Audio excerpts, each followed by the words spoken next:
অনুষ্ঠান শুরু হতে একটু দেরি হয়, আমরা আন্তরিকভাবে দুঃখিত। আমাদের আজকের পর্বের বিষয় বিজয়ের 50 বছর সামাজিক অর্জন ও বঞ্চনার গল্প।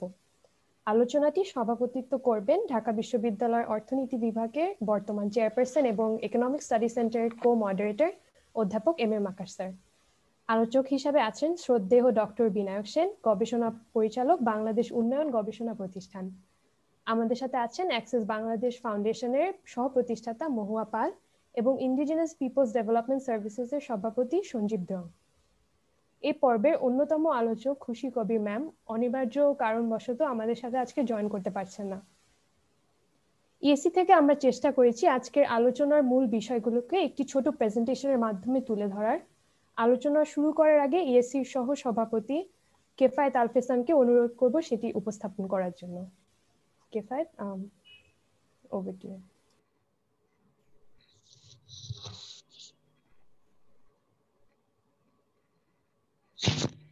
আরজিনকে অসংখ্য ধন্যবাদ। আজকের ইএসসি থেকে আজকের আলোচনার বিষয়বস্তু কে আরো ফুটিয়ে তোলার জন্য আমরা একটি প্রেজেন্টেশন তৈরি করি, তথ্যচিত্র তৈরি করি। তো সেটি আমি আজকে আলোচক এবং আমাদের দর্শকদের সামনে উপস্থাপন করতে যাচ্ছি। তো আজকে আমাদের আলোচনার বিষয়বস্তু হচ্ছে বিজয়ের 50 বছর সামাজিক অর্জন ও বঞ্চনার গল্প।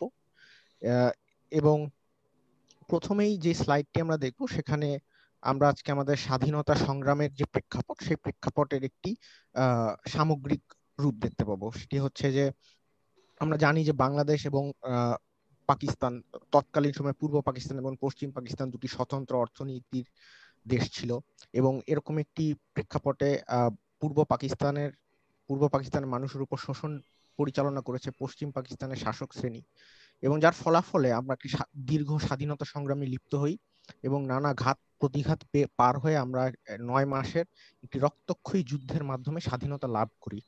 যে স্বাধীনতার উদ্দেশ্য ছিল বা লক্ষ্য ছিল ক্ষুধা, দারিদ্র্য, শোষণ, বৈষম্য থেকে মুক্ত হয়ে গণতান্ত্রিক, সমৃদ্ধ ও একটি ধর্মনিরপেক্ষ বাংলাদেশ বিনির্মাণ।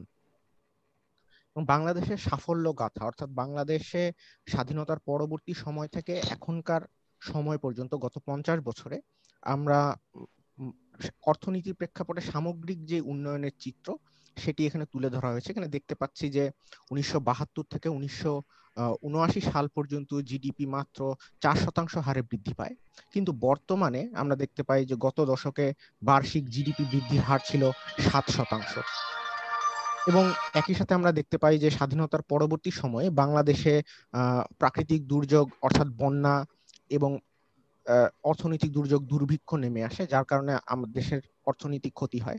কিন্তু বর্তমানে আমরা দেখতে পাই যে সামগ্রিকভাবে বর্তমান সময়ে বাংলাদেশ খাদ্যে স্বয়ংসম্পূর্ণতা অর্জন করেছে। প্রত্যাশিত গড় আয়ু 40 থেকে বেড়ে দাঁড়িয়েছে 72 বছর বয়সে। গত 2 দশকে সাক্ষরতার হার 29.23% থেকে বেড়ে হয়েছে 74.70%। এবং একই সাথে 2024 সালের মধ্যে বাংলাদেশ স্বল্পোন্নত দেশ থেকে উন্নীত হয়ে উন্নয়নশীল দেশ হিসেবে স্বীকৃতি পেতে যাচ্ছে।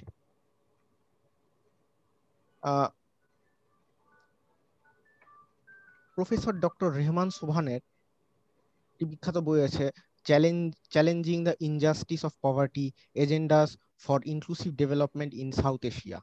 এই বইতে ডক্টর রেহমান সোবহান যা দেখিয়েছেন তা হলো যে বাংলাদেশ অর্থাৎ পূর্ব পাকিস্তান এবং পশ্চিম পাকিস্তানের যে অর্থনৈতিক যে শোষণ, এই শোষণ কাঠামোর পেছনে 4টি কাঠামোগত বৈষম্য ছিল। যা যে কাঠামোগত বৈষম্য হচ্ছে সম্পদ মালিকানার অসম সুযোগ, বাজারে অসম অংশগ্রহণ, মানব উন্নয়নে সমান সুযোগ না পাওয়া এবং ন্যায়হীন শাসন। এই কাঠামোগত বৈষম্যই যেই শোষণ, সেই শোষণের মাত্রাকে তীব্র করে তুলেছে। এবং একই সাথে এই স্লাইডে আমরা দেখতে পাচ্ছি যে এই শোষণ বঞ্চনার ফলে মূলধারার সমাজ থেকে বহু মানুষ প্রান্তিক সমাজে যেতে বাধ্য হয়েছে, যেখানে প্রান্তিক সমাজে বসবাস করা মানুষেরা মূলধারা সমাজে যে সুযোগ সুবিধা রয়েছে সেই সুযোগ সুবিধা থেকে বঞ্চিত হচ্ছে। সেই কি কারণে তারা প্রান্তিক সমাজে যেতে বাধ্য হচ্ছে? বাসস্থান বা প্রত্যন্ত উপকূলীয় অঞ্চলে যারা বসবাস করে, চর এবং হাওর পাহাড় শহরের বস্তি অঞ্চলে যারা বসবাস করেন তারা প্রান্তিক সমাজে যেতে বাধ্য হচ্ছেন।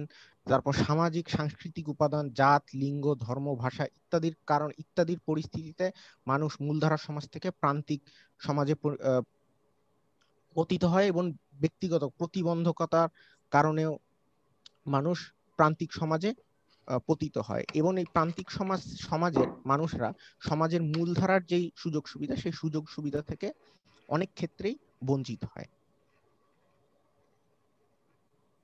এখানে দারিদ্র্য এবং অসমতার কিছু পরিসংখ্যান তুলে ধরা হয়েছে বর্তমান বাংলাদেশে। সেটা হচ্ছে যে 2016 সালে জাতীয় গিনি সহগ 0.36 থেকে, সেটা 1963 সালের হিসাব থেকে 0.482 তে পরিণত হয়েছে। বর্তমানে শীর্ষ 5% ধনী পরিবারের আয় দেশের মোট আয়ের 28%, যেখানে 5%, নিচের 5% মাত্র পায় 0.23%। এবং একই সাথে আমরা দেখতে পাই বিকেন্দ্রীকরণের অভাবে আয়ের ক্ষেত্রে আঞ্চলিক বৈষম্য তৈরি হচ্ছে, এবং একই সাথে এশিয়া প্রশান্ত মহাসাগরীয় অঞ্চলের ন্যূনতম মজুরি প্রদানকারী দেশগুলোর মধ্যে বাংলাদেশ সর্বনিম্নে অবস্থান করছে। এবার আমরা লিঙ্গভিত্তিক বৈষম্যের দিকে তাকালে আমরা দেখতে পাবো যে 81% পুরুষের তুলনায় কেবলমাত্র 36% কর্মক্ষম নারী শ্রমবাজারে নিয়োজিত, এবং দরিদ্রতম কোয়ান্টাইলের শিক্ষা গ্রহণের হার কেবলমাত্র 1.1%, এবং 59% মেয়ের 18 বছর বয়সের পূর্বেই বিয়ে হয়, যা এশিয়া প্যাসিফিকে সর্বোচ্চ। এ থেকেই বোঝা যায় যে বাংলাদেশে লিঙ্গ বৈষম্য প্রকট আকার ধারণ করেছে। এবং একই সাথে আমরা দেখতে পাচ্ছি বাংলাদেশে 70-এরও বেশি বিবাহিত নারী তাদের স্বামীর দ্বারা নির্যাতনের শিকার হন। আরো দেখতে পাচ্ছি তাদের মধ্যে অর্ধেকেই শারীরিক নির্যাতনের কথা জানিয়েছেন। পুরুষ কিংবা তৃতীয় লিঙ্গের মানুষের উপর লিঙ্গভিত্তিক সহিংসতা বিষয়ক কোনো আইনি অবকাঠামো নেই। এবার আমরা আদিবাসী সমাজের দিকে যদি তাকাই, সেখানেও আমরা বৈষম্য এবং শোষণের চিত্র দেখতে পাবো। যেমন বাংলাদেশে 50-টিরও বেশি ক্ষুদ্র নৃগোষ্ঠী রয়েছে, কিন্তু রাষ্ট্র তাদের আদিবাসী হিসেবে স্বীকৃতি দেয় না। এবং একই সাথে আদিবাসী জনগোষ্ঠীর অর্থনৈতিক, রাজনৈতিক, ভূমির মালিকানা অধিকার সম্পর্কিত প্রধান সমস্যাগুলো বরাবরই অবহেলিত রয়ে যায়। এবং নিম্ন অঞ্চলের আদিবাসীদের মধ্যে দারিদ্র্যের হার প্রায় 80%, এবং পার্বত্য চট্টগ্রাম অঞ্চলে 65%, যেখানে জাতীয় গড় 20.5%। দ্বন্দ্ব, জমি দখল, জলবায়ু পরিবর্তন এবং বিভিন্ন উন্নয়ন হস্তক্ষেপের কারণে নিজ সম্পত্তি থেকে উচ্ছেদের হার ক্রমবর্ধমান।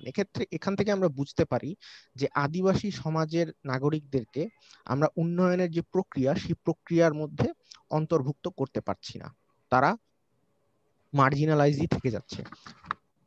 এবার প্রতিবন্ধী নাগরিক বা যারা শারীরিকভাবে প্রতিবন্ধকতার শিকার, তাদের প্রতি যে অবহেলা, সেটির একটি চিত্র তুলে ধরা হয়েছে। যে সকল পরিবারে প্রতিবন্ধী ব্যক্তি রয়েছে, সে সকল পরিবারে দারিদ্র্যের হার বেশি লক্ষণীয়, বেশি দেখা যায়, এবং এই যে প্রতিবন্ধী ব্যক্তিরা কর্মসংস্থান পাচ্ছে না, তাদের কর্মসংস্থানের অভাব রয়েছে। আর্থিকভাবে অসচ্ছল প্রতিবন্ধী ব্যক্তিদের জন্য 600 টাকা অনুদানের ব্যবস্থা রয়েছে, যা মাথাপিছু জিডিপির 5.5%। প্রতিবন্ধী শিশুদের শিক্ষার সুযোগ বাংলাদেশে খুবই সীমিত। দুর্বল পুনর্বাসন কাঠামো কমিউনিটি স্তরে লক্ষ্য করা যায়, এবং একই সাথে বাংলাদেশের পরিবহন ব্যবস্থা প্রতিবন্ধী বান্ধব নয়। এ থেকে বোঝা যায় যে মার্জিনালাইজড গোষ্ঠীর প্রতি উন্নয়নকে তুলে ধরা যাচ্ছে না। সবচেয়ে গুরুত্বপূর্ণ এখানে যে বাংলাদেশে একজন প্রতিবন্ধী ব্যক্তির জন্য বছরে ব্যয় হচ্ছে মাত্র $148, যা আমরা মনে করি তাদের উন্নয়নের জন্য খুবই অপ্রতুল।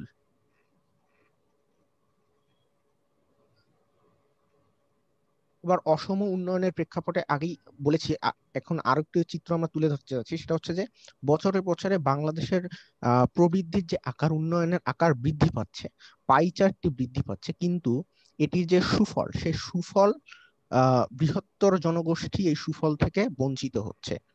ক্ষুদ্র একটি গোষ্ঠী এই সুফলের পুরো ভাগটি পাচ্ছে।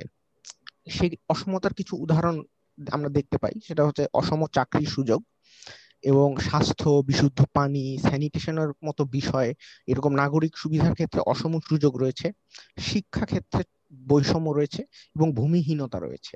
যে সমাজের অল্প কিছু মুষ্টিমেয় মানুষ এই সুযোগগুলি বেশি পাচ্ছে এবং বৃহত্তর সংখ্যাগরিষ্ঠ জনগণই এই সুযোগগুলি পর্যাপ্ত পরিমাণে পাচ্ছে না, যার ফলে অর্থনৈতিক, সামাজিক ও রাজনৈতিক প্রেক্ষাপটে বাংলাদেশে একটি অস্থিরতা বিরাজ করছে। বিশেষজ্ঞদের কাছ থেকে আসা কিছু নীতি নির্ধারণী পর্যায়ে সুপারিশ রয়েছে বাংলাদেশের প্রেক্ষাপটে, যেমন সামাজিক সুরক্ষা নীতিতে অধিকার ভিত্তিক পন্থা অবলম্বন, বাংলাদেশ সরকার অনুমোদিত আন্তর্জাতিকভাবে গৃহীত মানবাধিকারের মূলনীতি অনুসারে সকলকে সাংবিধানিক স্বীকৃতি প্রদান, বাজারে প্রতিযোগিতায় টিকে থাকার জন্য পিছিয়ে পড়া জনগোষ্ঠীর সক্ষমতা বৃদ্ধি, পিছিয়ে পড়া জনগোষ্ঠীর সম্মিলিত কাজের লক্ষ্যে প্রতিষ্ঠান গঠন করতে হবে, মানসম্মত শিক্ষার সমান সুযোগ করে দিতে হবে, পিছিয়ে পড়া জনগোষ্ঠীকে অন্তর্ভুক্ত করতে সরকারি বাজেটে পরিবর্তন আনতে হবে, ঋণ এবং সঞ্চয় সুযোগ সুবিধা নিশ্চিত করার জন্য আর্থিক নীতির পরিবর্তন আনতে হবে। ধন্যবাদ সবাইকে যারা এতক্ষণ প্রেজেন্টেশনটি শুনলেন। আমরা কাল বিলম্ব না করেই আজকের আলোচনাটি শুরু করার জন্য আজকের আমাদের এই আলোচনার সভাপতি বা session chair professor doctor M আকাশকে আহ্বান জানাচ্ছি। ধন্যবাদ স্যার। ধন্যবাদ প্রেজেন্টারকে। আজকে যেই প্রাথমিক সূত্রপাত ঘটানো হলো আলোচনার, সেখানে আমরা একটা জিনিস দেখতে পাচ্ছি যে এটা নিশ্চিত যে আয় বৈষম্য বেড়ে চলছে, কিন্তু এটাও নিশ্চিত যে আয় বৈষম্যের কারণে সঞ্চয়ের বৈষম্য হচ্ছে, সঞ্চয়ের বৈষম্যের কারণে সম্পদের বৈষম্য হচ্ছে, কারণ সঞ্চয়টাই পরবর্তীকালে সম্পদে পরিণত হচ্ছে। এবং সম্পদের বৈষম্যের পরে আমরা একটা অদ্ভুত জিনিস লক্ষ্য করছি যে যারা সম্পদশালী তারা দেশ ছেড়ে বাইরে চলে যাচ্ছে, তাদের ছেলেমেয়েরা বাইরে পড়তে চলে যাচ্ছে, তারা তাদের সম্পদ বিনিয়োগ করছেন বাইরে। আর যারা অসম্পদশালী তারাও দেশ থেকে বাইরে যাচ্ছেন, মধ্যপ্রাচ্যে যাচ্ছেন, অন্য জায়গায় যাচ্ছেন, এবং তারা কিন্তু সম্পদ পাচার করছেন না, সম্পদ আমাদের দেশে পাঠাচ্ছেন। এই যে কন্ট্রাস্টটা, এই কন্ট্রাস্টের কারণে আমাদের পটেনশিয়ালিটি অফ গ্রোথ রিয়ালাইজড হচ্ছে না।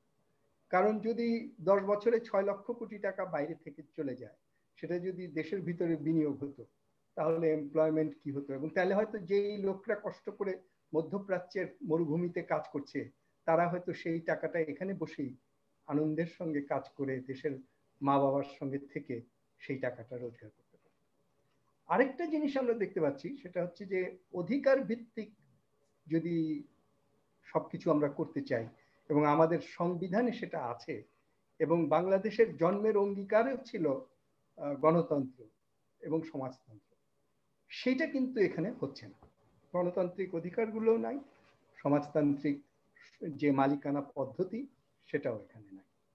আমরা তাহলে কি করব, এইটা হচ্ছে আমাদের একটা প্রশ্ন। আর অধ্যাপক রেহমান সোবহান কতগুলো কাঠামোগত কারণে আয়ের বৈষম্য এবং সম্পদের বৈষম্য যে বাড়তেই থাকবে সেটা দেখিয়েছেন। এখানে এটার সঙ্গে যুক্ত আছে রাজনীতির ক্ষেত্রে বৈষম্য। কারণ যদি আমরা তৃণমূলের জনগণকে রাজনৈতিকভাবে সংঘবদ্ধ এবং তাদের ভয়েসকে এবং তাদের পার্টিসিপেশনকে এনশিওর করতে না পারি, তাহলে এইসব পলিসিরও পরিবর্তন হবে না, বা পলিসি ভালো হলেও সেটা ব্যালেন্স অফ পাওয়ারের ক্ষেত্রে ইমপ্লিমেন্টেড হবে না। সুতরাং সেটার জন্য আমরা কি করব? তা আমরা এইসব বিষয়গুলো বহু আলোচিত, সকলেই স্বীকার করেন, কিন্তু বিড়ালের গলায় কে যে ঘন্টা বাঁধবে সেটা আমাদের এই ছাত্ররা নাকি আমাদের এইসব আলোচনার ফলে কোনো লাভ হবে আমি ঠিক জানি না। তবে আমরা আলোচনা করে যাব, কারণ আলোচনার কোনো বিকল্প নেই। কারণ অন্তত আমরা কিছু না পারি পরস্পর কথা বলে, পরস্পরের ভাবনা শেয়ার করে একটা সংঘবদ্ধ শক্তি, একটা চাপ, একটা ভয়েস, এইটুক তো তুলতে পারি।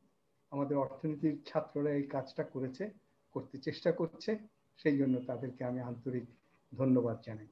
একথাও ঠিক যে বিশেষভাবে বঞ্চিত প্রান্তিক গোষ্ঠীর কথাও আমাদের তুলে ধরতে হবে। রলসের থিওরি অনুযায়ী সবচেয়ে নিচে যে আছে তাকে দিয়ে আমাদের শুরু করতে হবে। তো এইসব ব্যাপারে আমি জানি বিনায়ক সেনের যথেষ্ট গবেষণা আছে, পড়াশোনা আছে এবং মতামত আছে, স্ট্রং ওপিনিয়নও আছে। সুতরাং আমরা প্রথমে প্যানেলিস্ট হিসাবে তার কাছ থেকেই শুনব।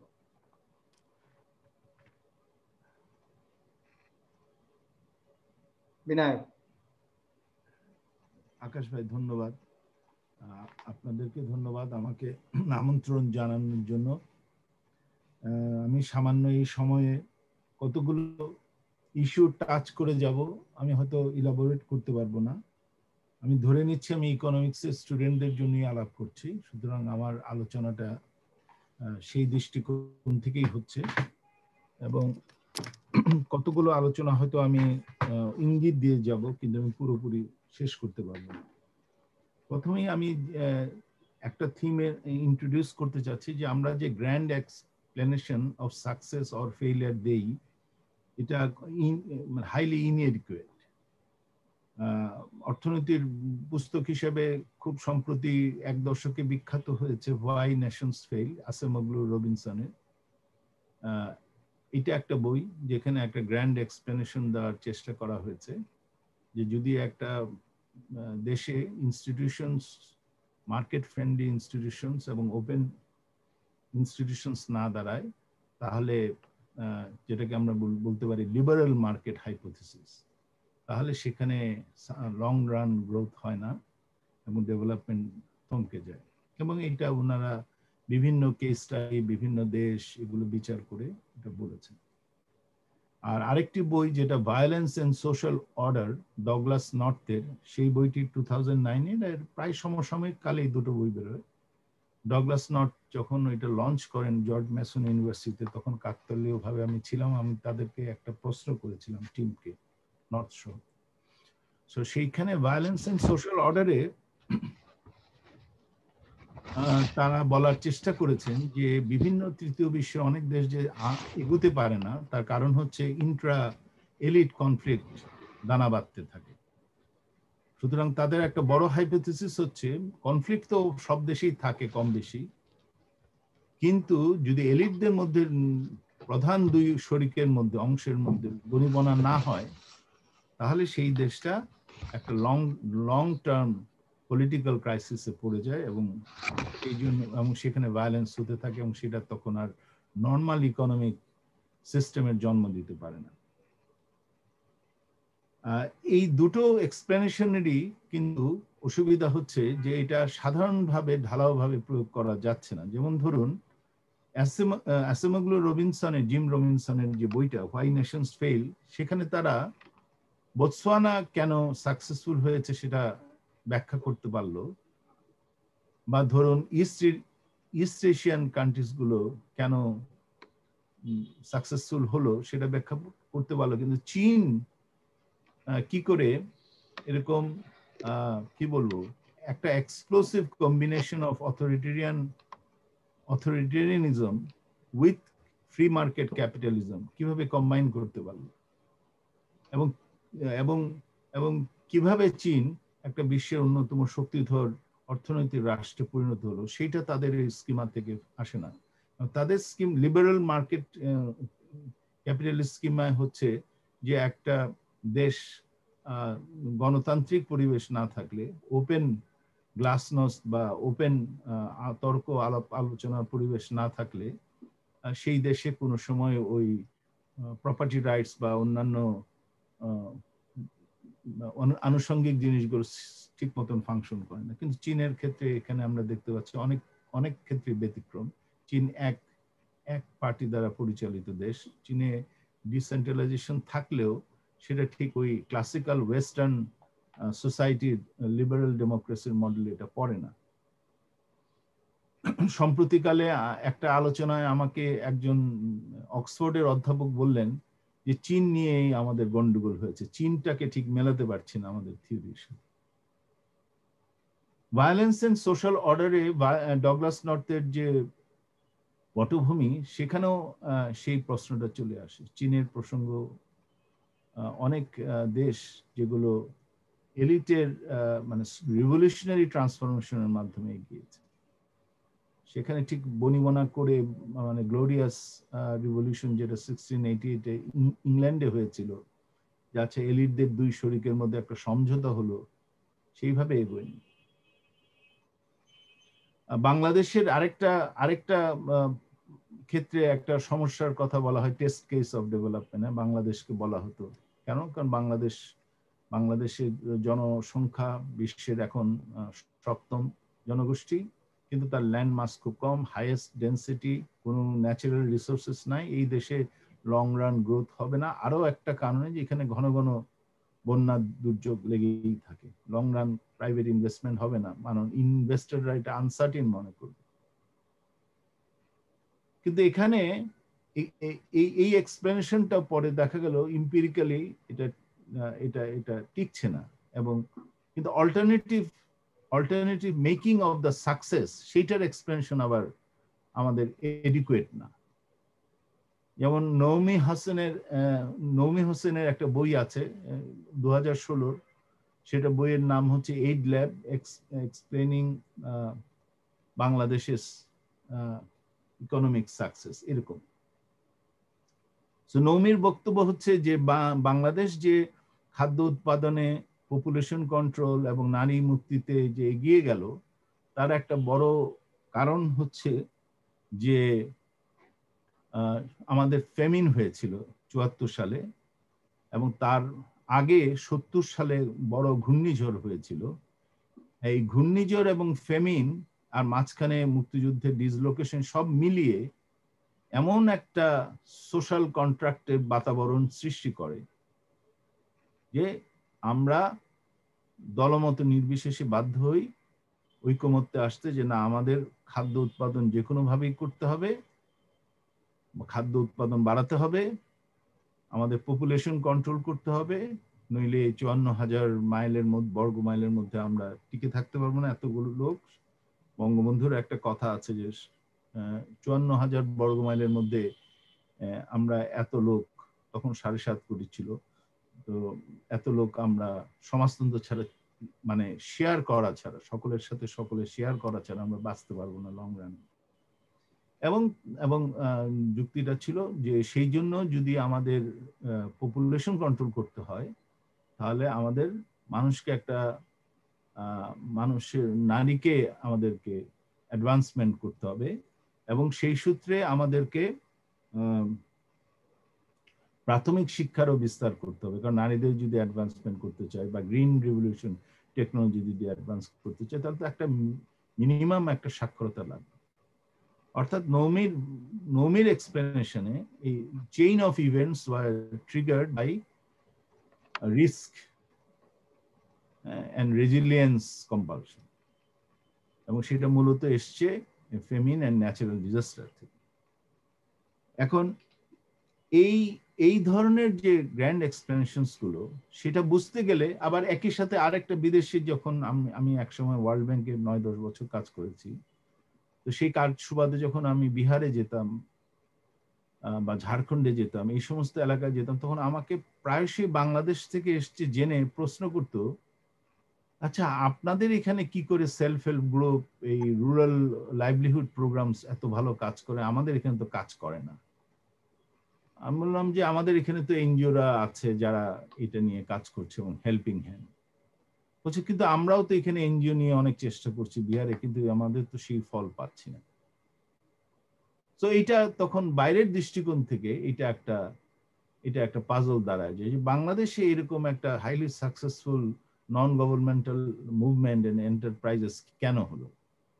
আমার একটা এক্সপ্লেনেশন আছে নিজের, সেটা হচ্ছে যে এটা সম্ভবত derivative of leadership that came through the national liberation movement, যেটা হয়তো এনজিও মানে সেক্টরে একটা প্রাথমিকভাবে প্রথম 20 বছরে, যেমন খুশি কবির থাকলে ওনাকে এই প্রশ্নটা আপনারা রাখতে পারতেন, যে তারা এই ব্যাকবোনটা দিয়েছে লিডারশিপে, যেটা অন্যত্র নাই। আরেকটা প্রশ্ন আমাকে পাকিস্তানে করেছিল জাপানিজ ভদ্রলোক। আমি তখন তাকে একবার জিজ্ঞেস করেছিলাম, হোটেলে ছিলাম, পাকিস্তানের উপর কাজ করতাম তখন 2007 থেকে 2009।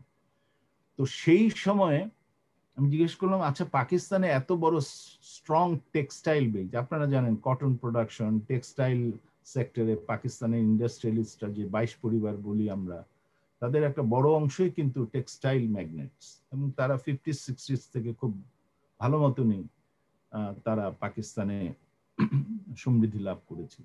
আমি তখন জিজ্ঞেস করলাম, এত বড় টেক্সটাইল বেস থাকা সত্ত্বেও কেন পাকিস্তানের গার্মেন্টস শিল্পটা বিকাশ হলো না? তখন ওই জাপানিজ এন্টারপ্রেনার আমাকে বললেন, they don't have nimble hands, যে মেয়েরা কাজ করলে যেটা সুচারুভাবে করতে পারে, সূক্ষ্মভাবে করতে পারে গার্মেন্টস শিল্পের জন্য, সেটা তো ওদের নেই।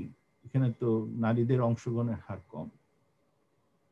ইন আদার ওয়ার্ডস, এই বিচ্ছিন্ন এক্সাম্পল দিয়ে আমি বলতে চাচ্ছি আপনাদেরকে যে অর্থনীতির গভীরতম প্রশ্নগুলো মীমাংসা করতে গেলে আমাদের কিছুটা সমাজতত্ত্ব, সোশিওলজি, কিছুটা পরিমাণে হিস্ট্রি, এটা জানতেই হচ্ছে। সুতরাং আগামী দিনের ইকোনমিক সায়েন্স একদিকে যেমন স্টেটা, মাইক্রো ইকোনমিক ডেটা এবং ইকোনমেট্রিক্স নির্ভর হবে, আরেকদিকে আমি দেখতে পাচ্ছি সেটা নির্ভর হবে উত্তরোত্তর সোশিওলজি, হিস্ট্রি এবং ইকোনমিক্সের একটা কি বলবো ট্রায়াম্ভারেট ফিল্ডে, এবং কতটা সাকসেসফুলি আমরা হারনেস করতে পারি তার উপরে। এবং ছাত্র হিসাবে আপনারা আশা করি এই ব্যাপারে একটু মনোযোগী হবেন, যাতে করে এই বিষয়গুলো জানতে গেলে, যেমন ধরুন নারীদের, আজকে নারীর বিষয়টা একটা অন্যতম বিষয়। আমরা যদি নারী আন্দোলনের ইতিহাস না জানি, তাহলে আমরা বুঝতে পারবো না কিভাবে বাংলাদেশের মতো পশ্চাৎপদ দেশে মেয়েরা এত তাড়াতাড়ি বেরিয়ে আসার সাহস এবং সুযোগ পেল, কিভাবে এই ব্যাপারে একটা ব্যাপক ঐক্যমত্য প্রতিষ্ঠিত। সেটা জানতে গেলে আমাদের 50-60-এর দশকের নারী আন্দোলনের ইতিহাস জানতে হবে, এবং সেটা না বুঝলে আমরা বুঝতে পারবো না এটা শুধু gender friendly policy, women in development, জাতিসংঘের এই ঘোষণা, নারী মন্ত্রণালয় করা, এগুলোর জন্য নির্ভর করে না। এটা ট্রিগার পয়েন্ট সম্ভবত ছিল ইতিহাসে। এই সমস্ত মন্ত্রণালয়, উইড ইত্যাদি, এটা পৃথিবীর সব দেশে হয়েছে, পাকিস্তানেও আছে, অন্যান্য দেশেও আছে, কিন্তু তাতে সেখানে সেই ফলটা পাওয়া যায়নি। আরেকটা কথা বলি, যেমন ধরুন সোশ্যাল মুভমেন্টটা আমরা ভালো করে স্টাডি করি নাই ফর আন্ডারস্ট্যান্ডিং ইকোনমিক সাকসেস। করেছি ভাষা উপর ভাষা করেছি, এক ধরনের ম্যাক্রো ভিউ নিয়ে করেছি, কিন্তু মাইক্রো ইকোনমিক ডেটা নিয়ে আমরা এটাকে এস্টাবলিশ করার চেষ্টা করি। আমি এই বলতে কি বোঝাচ্ছি, এখনো ভারতে জাতপাত, casteism is a very important factor, এবং এখনো এটা পারসিস্টেন্ট ইন এনএসএস ডেটা, ওদের যেটা এইচএস ডেটা, এবং অন্যান্য ডিএইচএস ডেটা অর্থাৎ এনএফএচএস বলে, or national family health survey ডেটাতে এটা দেখা যায়। মানে বিভিন্ন schedule caste, upper caste, schedule tribe, এগুলোর মধ্যে ওবিসি, এগুলোর মধ্যে বিভাজন। এখন দেখা যাচ্ছে যে উত্তর এবং দক্ষিণ রাজ্যগুলো যদি আমরা কম্পেয়ার করি, উত্তরের রাজ্যগুলোর নারী ক্ষমতায়ন স্কোপটা খুবই লিমিটেড, যেমন উত্তরপ্রদেশ, বিহার, ঝাড়খণ্ড, কিছুটা ওয়েস্ট বেঙ্গলের দিকে এটা বর্তায়, উড়িষ্যা। অন্যদিকে আবার তামিলনাড়ু, কর্ণাটকা, অন্ধ্রপ্রদেশ, এখানে আবার এই দিকটা অনেক বেশি ফিমেল এম্পাওয়ারমেন্ট, বা যা যেরকম সূচক আপনারা নেন ডিএইচএস এর নর্মাল, যেটা আমরা ফ্রিডম অফ মোবিলিটির যে সূচকগুলো ব্যবহার করি, সেই সূচকগুলোতে দেখা যায় ওদের বেশি। এখন এবং সেখানে কাস্ট ডিভাইড সেটা ইনকামের ক্ষেত্রে হোক, এক্সপেন্ডিচারের ক্ষেত্রে হোক, অ্যাসেটের ক্ষেত্রে হোক, সেটা তুলনামূলকভাবে কম। এবং সবচাইতে বেশি successful self help group movement হচ্ছে সারা ভারতবর্ষ বলতে গেলে অন্ধ্রপ্রদেশের সেলফ হেল্প গ্রুপ। এখন অন্ধ্রপ্রদেশে তেলেঙ্গানা মুভমেন্ট হয়েছিল, তো সেইটা আপনি না জানলে আপনি অন্ধ্রপ্রদেশের সেলফ হেল্প গ্রুপের সাকসেস স্টোরি জানতে পারবেন না। আমার একটা পেপার আছে, regional differences in human development in India, সেই পেপারে আমি এটা দেখানোর চেষ্টা করেছি, এটা একটা চ্যাপ্টার হিসেবে আছে ওয়ার্ল্ড ব্যাংকের বইয়ে। তো এইখানে আমি দেখানোর চেষ্টা করেছি সোশ্যাল মুভমেন্টটা ওখানে অ্যান্টি ব্রাহ্মণিক্যাল মোবিলাইজেশন হয়েছিল ইন তামিলনাড়ু। সেই জন্য তামিলনাড়ু থেকে সমস্ত আপার কাস্ট, টপ কাস্টের ব্রাহ্মণরা ছেড়ে চলে গিয়েছিল উত্তরে বা বাংলাদেশে, বেঙ্গলে ইত্যাদিতে। সেটাকে বলা হয় যে আন্নাদুরাই নেতা ছিলেন 1920-এর দিকে। উনি he led the movement of lower caste mobilisation in Tamil Nadu.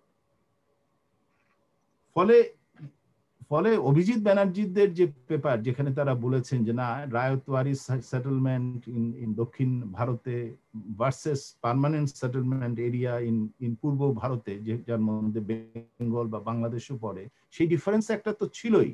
সেটার ফলে এগ্রিকালচারাল প্রোডাক্টিভিটি ডিফারেন্ট ছিল।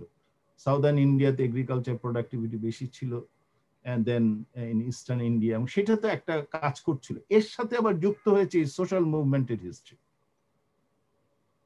এই দুটোর কম্বিনেশনে south is very different trajectory than the north, even compare to the east. আমি মনে করি যদি বেঙ্গলের মধ্যে আপনি বলেন, তাহলে আমাদের ইস্ট বেঙ্গল বা বাংলাদেশ কিছুটা সাউদার্ন ট্রেট এক্সিবিট করছে। এখানে কাস্টিজম কম, এখানে তুলনামূলকভাবে পার্মানেন্ট সেটেলমেন্টের যে অপ্রেসিভ যে গ্রিপ, সেটা কম ছিল। এটা রিচার্ড ইটনের বইতে যারা পড়েছেন, rise of Islam and the Bengal frontier, সেই বইতে দেখবেন যে সেখানে তারা বলছেন যে কেন আমাদের পূর্ববঙ্গের বিভিন্ন জায়গায় মাজার নদীমাতৃক দেশে এইসব গড়ে উঠলো, কারণ এখানে জঙ্গলাকীর্ণ এলাকা ছিল, এবং যারা পীর সাহেব ছিলেন বা যারা আউলিয়া ছিলেন, তারা at the same time were religious leader come jungle clearing, forest clearing agrarian leaders. So মানে কিছুটা হলেও social mobilization হয়েছিল in favor of the oppressed classes, lower classes, and that explains in part why we moved ahead, relatively speaking, compared to West Bengal in some of those gender terms and mobility terms.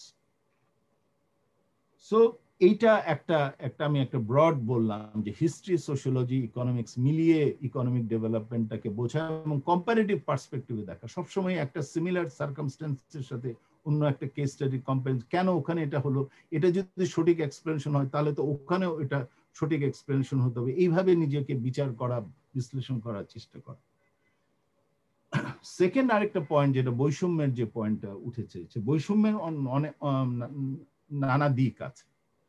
এখানে যেটা main question হচ্ছে কোন বৈষম্যটা সবচেয়ে গুরুত্বপূর্ণ। মানে অনেক রকমের তো বৈষম্য আছে, সেই বৈষম্যের মধ্যে কোনটা গুরুত্বপূর্ণ? আমি তিনটা বৈষম্যের কথা বলতে যাচ্ছি যেটা এডুকুয়েটলি স্টাডিড হয়নি। কারণ আমরা অনেক কথা বলছি সেটা হয়তো সত্য, কিন্তু সত্য যতক্ষণ না পর্যন্ত কোর্ট অফ মানে জাজমেন্টে প্রমাণিত না হচ্ছে, তথ্য প্রমাণ সহ, ততক্ষণ পর্যন্ত সেই সত্য অ্যাকসেপ্টেড না। ইকোনমিক্সের ক্ষেত্রেও সেটা সত্যি। যেমন আমরা বলছি যে হিউম্যান ক্যাপিটালে একটা বৈষম্য আছে, শহর ও গ্রামের মধ্যে আছে, গরিব ও ধনীর মধ্যে আছে, বাংলা মিডিয়াম ইংলিশ মিডিয়ামে আছে, দেশের ভেতরের শিক্ষা এবং বিদেশি শিক্ষার ভিতরে আছে। কিন্তু সেটা আমাদের তো দেখাতে হবে, দেখাতে হবে যে এখানে how the returns to education are so different, vastly different by this criteria, সেটা দেখাতে হবে। সেকেন্ডলি দেখাতে হবে যে ইন্টারজেনারেশনালি এটা কি পারসিস্টেন্ট থাকছে নাকি কমে আসছে নাকি বাড়ছে। হ্যাঁ, সুতরাং এইটা একটা দেখানোর ব্যাপার আছে। ফিনান্সিয়াল ক্যাপিটালের অ্যাক্সেসেও হয়তো একটা বড় বৈষম্য আছে, যদিও আমি মনে করি যে এই জিনিসগুলোই মানে কন্ট্রারি। কেউ বলতে পারে যে না, বাংলাদেশে তো অনেক প্রাইমারি শিক্ষা ছড়িয়ে পড়েছে, মাধ্যমিক শিক্ষা ছড়িয়ে পড়েছে, এত বিশ্ববিদ্যালয় কলেজ ছড়িয়ে পড়েছে, তাতে এত বৈষম্য থাকার কথা না। অনেকটা আমি মনে করি দেয়ার ইজ এ পয়েন্ট দেয়ার। অনেকটা আমি মনে করি যে বাংলাদেশে কনজাম্পশন ইনইকুয়ালিটি যে রিলেটিভলি লোয়ার, তার একটা বড় কারণ হচ্ছে যে ম্যাসিভ স্কেলে মানে যে এডুকেশনটা ছড়িয়ে পড়েছে। গুণগত অনেক পার্থক্য আছে, সেগুলো নিয়ে তো আমি বললাম রিটার্ন স্টাডি করে দেখতে হবে। কিন্তু এটা ঠিক যে একটা ব্যাপক অংশগ্রহণ, এবং এটা প্রমাণ পাওয়া যায় কিন্তু যদি আপনি স্ট্রাকচার অফ জিডিপি ট্রান্সফরমেশন দেখেন। এগ্রিকালচার থেকে লেবার ফোর্স স্থানান্তরিত হয়েছে কোথায়? Mainly manufacturing and service. এবং দেখবেন যে মেইন যেটা ট্রান্সফার হয়েছে সেটা হয়েছে এই এই এই কিছুটা যারা শিক্ষা পেয়েছে তারা চলে গেছে এগ্রিকালচারের বাইরে, তারা ম্যানুফ্যাকচারিং এর জব আরএমজি সেক্টরে যেমন জয়েন করেছে, অথবা রুরাল নন ফার্মে কোনো একটা সেক্টরে আছে, অথবা তারা স্যালারিড জবে গেছে আরবান এলাকায়।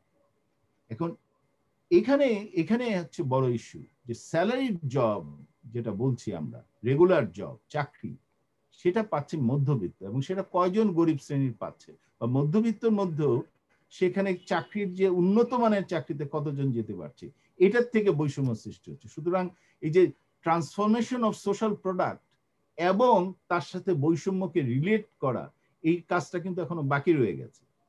আমি একটা উদাহরণ দিই, আমরা ম্যানুফ্যাকচারিং এর উপর এখানে বেশি ফোকাস করি কারণ Bangladesh is a success story in manufacturing led. ঠিক আছে, মানলাম, আমরা সবাই জানি 90 থেকে এখন পর্যন্ত 20% জিডিপি থেকে 30%, 32% অফ জিডিপিতে গেছে industry, broadly defined manufacturing plus construction. কিন্তু আপনারা দেখবেন যে সার্ভিস সেক্টর কিন্তু 3-4% বেড়েছে। আগে 47-48 ছিল, এখন 51-52%। এবং ওয়েস্ট বেঙ্গলের সার্ভিস, ওয়েস্ট বেঙ্গলের মিডল ক্লাসের প্রাধান্য, আপার কাস্টের প্রাধান্য ইত্যাদি থাকার কারণে ওয়েস্ট বেঙ্গলে কিন্তু সার্ভিস সেক্টরের জিডিপি শেয়ার, জিডিপিতে সার্ভিস সেক্টরের শেয়ার হচ্ছে 61%, 61%। তার মানে we have room to grow up to 61% at least আমাদের লেভেল অফ ডেভেলপমেন্ট। এবং সেই সার্ভিস সেক্টরটাকে হারনেস করতে গেলে সেই চাকরিগুলো কি শুধুমাত্র কতিপয় শহর ভিত্তিক মধ্যবিত্তই পাবে, নাকি এটা আদিবাসী, এটা দরিদ্র জনগোষ্ঠী তাদের সন্তানেরাও পাবে? এটা একটা বড় বৈষম্যের প্রশ্ন সামনে আসছে। লাস্ট পয়েন্ট আমি বলছি বৈষম্য কেন বাড়ছে, সেটা হচ্ছে ডিক্লাইনিং ওয়ার্কিং পাওয়ার হাইপোথিসিস নিয়ে এখন প্রচুর কাজ হচ্ছে। দেখানো হচ্ছে যে আমেরিকায় যে গত 25 বছরে বৈষম্য তীব্র মাত্রায় বেড়ে গেল, তার একটা বড় কারণ হচ্ছে নট ফার্মের শেয়ার ইন দ্য মার্কেট বাড়লো। সেটা এমন না যে অ্যাপেলের শেয়ার বেড়ে গেছে মার্কেট এবং সেই জন্য বৈষম্য বেড়েছে, বা বড় বড় কর্পোরেট মনোপলিক ফার্মস গুলোর শেয়ার বেড়েছে তাদের রেসপেক্টিভ মার্কেটে, না। রিসেন্ট পেপারে আর্গু করা হচ্ছে যে ওয়ার্কিং ক্লাসের বার্গেনিং পাওয়ার কমে গেছে, তাদের ডিক্লাইনিং, মানে ওয়ার্কিং ওয়ার্কারের পাওয়ার সেটা আগে যেটা ছিল 60-70s সেইটা কমে যাওয়াতে তারা আগের তুলনায় অনেক বেশি ওয়েজ বার্গেন করতে পারছে, ওয়েজ পাচ্ছে। এই কারণে লেবারের শেয়ার ইন ন্যাশনাল ইনকাম কমে গেছে। এই কারণে প্রফিট অলসো ওয়েজ কম্প্রেসড হওয়ার কারণে প্রফিট বেড়েছে, এবং এই কারণে ক্যাপিটালের শেয়ার ইন ন্যাশনাল ইনকাম বেড়ে গেছে, এবং এই কারণে ইনকাম ইনইকুয়ালিটি অ্যান্ড ক্যাপিটালের ইনইকুয়ালিটি আরো বেড়ে গেছে। এই যে আর্গুমেন্টটা এসছে, এটা সম্পূর্ণটা এসছে ডিক্লাইনিং ওয়ার্কার্স পাওয়ারের হাইপোথিসিস থেকে। আর কেউ না, ল্যারি সামার্সের মতন লোক সম্প্রতি একটা লিখেছেন পেপার।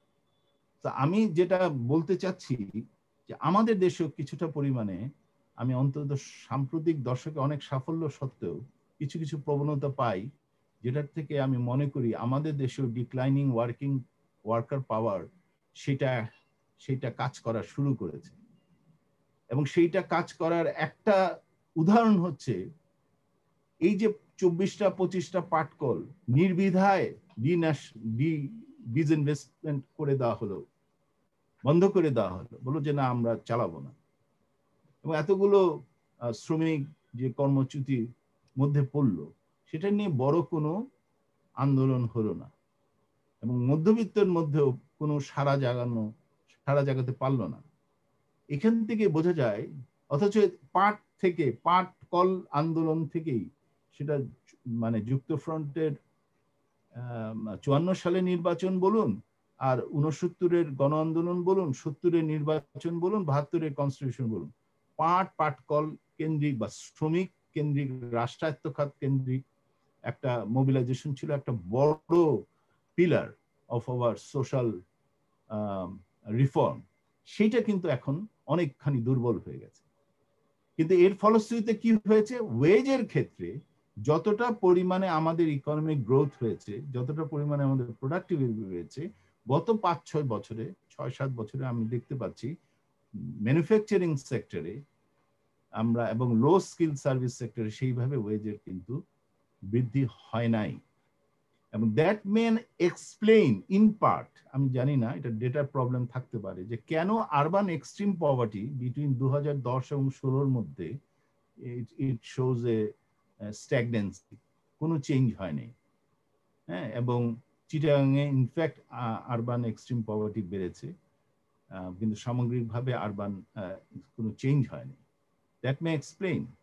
সুতরাং এখানে আমি যেটা বলতে চাচ্ছি, শুধু স্ট্যাটিস্টিক্সের এক জায়গায় জড়ো করে এটা বেড়েছে, এটা ভালো হয়েছে, এটা আগের তুলনায় এটা হয়েছে, সেইখানে সীমিত না থেকে দ্যাট এই কাজটা করা তো হচ্ছে describe, you are describing the problems, you are not explain the problems, you are not unpacking behind those trends factors. So সুতরাং এই আনপ্যাকিং করা ফ্যাক্টরকে, যাতে করে ওই ট্রেন্ডস গুলোকে ভালোভাবে ব্যাখ্যা করা যায়, সেটার দিকে আমাদের মনোযোগ দিতে হবে। আমার মনে হয় আমি অনেক কথা বলে ফেলেছি। আমি যেমন বলতে পারতাম রিসেন্ট স্লো ডাউন এই যে ফিমেল ওয়ার্কফোর্স পার্টিসিপেশন রেটে, এটাও আমাকে কিছুটা ভাবায়। বেড়েছে ইন্ডিয়ার তুলনায় তো বেশি, এবং আমরা ওয়েস্ট বেঙ্গলের তুলনাতেও পিছিয়ে নেই। সেই অর্থে 20% থেকে আমরা 36% হয়েছে female labour force participation rate, সেটা অবশ্যই খুব গুরুত্বপূর্ণ। কিন্তু আমাদের মনে রাখতে হবে যে এই ইন্ডিকেটরই কি যথেষ্ট কিনা, এক, কারণ এই ইন্ডিকেটর তো মধ্যে তো আনপেইড ফ্যামিলি লেবারও আছে, এবং আমরা দেখেছি যে 36% হলেও আনপেইড ফ্যামিলি লেবার কমেছে, কিন্তু সেই অর্থে স্যালারিড মানে ফিমেল লেবার বাড়ে নাই, বেড়েছে সেলফ এমপ্লয়েডের পরিমাণ। কিন্তু যাই হোক, যেভাবেই আমরা ডিফাইন করি না কেন, দেখা যাচ্ছে এই ট্রেন্ডটা কিন্তু গত 2013 সালের পর থেকে 16-17 লেটেস্ট এলএফএস এ আমরা দেখছি যে এক ধরনের স্ট্যাগনেন্সি বিরাজ করছে। তো এই স্ট্যাগনেন্সিটা আমরা কিভাবে ব্যাখ্যা করতে পারি? এত ইনভেস্টমেন্ট করা হলো ফিমেল এডুকেশনে, আমরা বলছি যে গার্লস স্টাইপেন্ড স্কিম, এগুলোতে আমরা অনেক সাকসেস করেছি, ইয়েস, বাট সেটার তো একটা ইকোনমিক রিটার্ন আমাদের পাওয়া দরকার। সেই রিটার্নটা তো আমরা 2013 থেকে 17 শ্রমশক্তি জরিপের যদি ট্রেন্ড দেখি, সেই রিটার্নটা আমরা সেইভাবে পাচ্ছি না। এইটা তো আমাদেরকে কনস্ট্রেন্ট করবে আবার growth and development in the next decade. আমরা যদি 2020 থেকে 30-এর মধ্যে এসডিজি গোলগুলো যেতে চাই, তাহলে তো এখানে একটা ফিমেল ইনস্ট্রুমেন্টেশন একটা অত্যন্ত দরকার। সুতরাং এরকম ছোট ছোট আরো পাজল আছে। আমার কাছে বোধহয় আর সময় নেই, আমি বোধহয় 20 মিনিটের বেশি বলে ফেলেছি আকাশ ভাই। আমি আরো বলতে পারি, আমার ছিল আরো অনেক দারিদ্র্যের বিষয়ে অনেক মন্তব্য ছিল। একটা প্রশ্ন আসলে তুমি আবার ঢুকো। জি হ্যাঁ, একটা খালি বলে রাখি, দারিদ্র্য দূরীকরণের প্রশ্নে যেভাবে মেজার করা হয়, এটা নিয়েও অনেক কাজ করার সুযোগ আছে। আনিসুর রহমান বহু আগেই একবার লিখেছিলেন যে আমরা যে ধরনের পভার্টি লাইন নিয়ে আলাপ করছি, সেটা এক ধরনের লাইফস্টক পভার্টি লাইন। একটা ধরুন গরু, বাছুর, ছাগলকে আপনি খাওয়াচ্ছেন সে যাতে বেঁচে থাকে ইত্যাদি। সুতরাং আমরা যদি ফিজিক্যাল রিপ্রোডাকশন অফ লেবার পাওয়ারের দৃষ্টিকোণ থেকে calorie based poverty line estimate করি, এবং বলতে পারেন যে না আমরা তো নন ফুডও নেই, শিওর আমরা দেশলাই, সিগারেট খাওয়া বাদ দিয়ে একটু তেল আনা, একটু এইসব সমস্ত ওগুলো নুন, অন্যান্য লাকড়ি, এগুলো খরচ করি, সেটা একটা বটে, সেটা এক সময় দরকার ছিল। এটাকে বলতে পারেন আমরা যে লাইনটা ইউজ করি, এটা ন্যাশনাল এখন এক্সট্রিম পভার্টি লাইন হওয়া উচিত, যেটাকে আমরা পভার্টি লাইন বলি। সেটা তো 70 সালে আমরা নির্ধারণ করেছিলাম। 74 সালে মহিউদ্দিন আলমগীর একটা পেপার লিখেছিলেন, এবং 78 সালে রব্বানি উনি একটা পেপার লিখেছেন। তারপরে সেই নর্মসটা পভার্টি লিটারেচারে আসে, এবং সেইভাবে আমরা ব্যবহার করা শুরু করি। সম্প্রতি মার্টিন রেভালিয়ান মালয়েশিয়ার উপরে কাজ করতে গিয়ে গোটা 6 মাস আগে একটা টুইট করেন যে মালয়েশিয়ায় যে তিনি অবাক হয়েছেন যে এখানে এখনো 25-30 বছর আগের পভার্টি লাইন চলছে এবং এখন মালয়েশিয়ানরা চেষ্টা করছে এই পভার্টি লাইনটা রিভাইজ করা, এবং উনি সেটাকে খুব সাপোর্ট দিয়েছেন। তো আমি এটা পড়ার পরে আমি আবার টুইট করলাম যে আমাদের বাংলাদেশেও এটা করা উচিত, কারণ এটা আমাদেরও তো 78 আর আজকে হচ্ছে গিয়ে প্রায় 30 বছর 40 বছর পেরিয়ে গেল, তাতে আমাদের তো করা উচিত। এবং সেটা যদি আমরা করতে যাই, মডার্নাইজ করতে যাই পভার্টি লাইনটা, তাহলেই আমরা দেখব যে অনেকগুলো মেথোডোলজিক্যাল সমস্যা আছে, যে how do we bring all the left out aspects of poverty that is not being truly reflected in the current definition of poverty. এই যে চ্যালেঞ্জেস টু ইনজাস্টিস যে বইটার কথা বললেন রেহমান সুবানের, সেই বইতে একটা ক্রিটিক আছে, ভেইল ক্রিটিক আছে, যে পভার্টি লাইন কেন্দ্রিক চিন্তার থেকে বেরিয়ে আসার, এবং আমার মনে হয় সেদিক দিকে আরো অনেক কাজ করার দরকার আছে। সবশেষে আদিবাসী প্রসঙ্গে একটা কথা, আমাদের আদিবাসী, আমাদের ল্যাঙ্গুয়েজের উপরে কোনো কোড নাই HIS এ, LFS এ। আমাদের আদিবাসীদের এবং এথনিক মাইনরিটিস এর উপরে কোনো কোড নাই। রিলিজিয়ন কোড আছে, কিন্তু এথনিক মাইনরিটিস এর উপরে কোড নাই, যার ফলে আমরা HIS এবং LFS ধরে আমরা কোনো অ্যানালাইসিস করতে পারি না কি হচ্ছে comparatively Bengali versus Chakma versus Mro ইত্যাদি, প্লেইনল্যান্ড আদিবাসী ভার্সেস হিলল্যান্ড আদিবাসী ইত্যাদি। কিন্তু যারা আপনারা ইন্টারেস্টেড, যারা কাজ করতে চান, তাদেরকে বলি যে অন্যবিধ ডেটা সোর্স আছে। এবং সম্প্রতি আমার একজন কলিগ জুলফিকার আলী, উনি একটা কাজ করেছেন, আমিও সেই পেপারের সাথে আছি, সেখানে উনি মিক্সড ডেটা দিয়ে উনি দেখিয়েছেন যে there are differences, strong differences in non-income poverty indicators between Chakma, বাঙালি, মো এবং এরকম প্রায় 14টা-15টা ডিসএগ্রিগেশনে এটা দেখা যায়। তাতে স্পষ্ট ধরা পড়ে there is a huge differences. In other words, আমি লাস্টে কনক্লুড করার আগে আমি বলবো, আমাদের তত্ত্ব যেমন পড়তে হবে, অর্থনীতির তত্ত্ব, আমাদের তেমনি ভাবে হিস্ট্রি এবং সোশিওলজি সম্পর্কে পড়তে হবে, যাতে করে আমরা লং রান ট্রেন্ডস গুলোকে ভালোভাবে এক্সপ্লেইন করতে পারি। গ্র্যান্ড এক্সপ্লেনেশনের মধ্যে না যেয়ে, যেটা হঠাৎ করে চট জলদি সমাধান দিয়ে দেয়, তার মধ্যে না থেকে আমরা আরেকটু নুয়ান্সড এক্সপ্লেনেশন খুঁজতে পারি। এবং দ্বিতীয়ত হচ্ছে যে ডেটাটা, যে ইনএডিকুয়েসি গুলো আছে আমরা আমাদের কারেন্টলি BBS এবং অন্যান্য সূত্রে, সেইগুলো আমরা যাতে অ্যাড্রেস করতে পারি, এবং সেইটা যদি সরাসরিভাবে অ্যাড্রেস করার মতন অবস্থায় না থাকি, অন্য বিকল্প সার্ভে এবং ডেটা সোর্স ইউজ করে আমরা সেইগুলো ব্যাখ্যা করার চেষ্টা করি। ধন্যবাদ আপনাকে। ধন্যবাদ বিনায়ককে। আমরা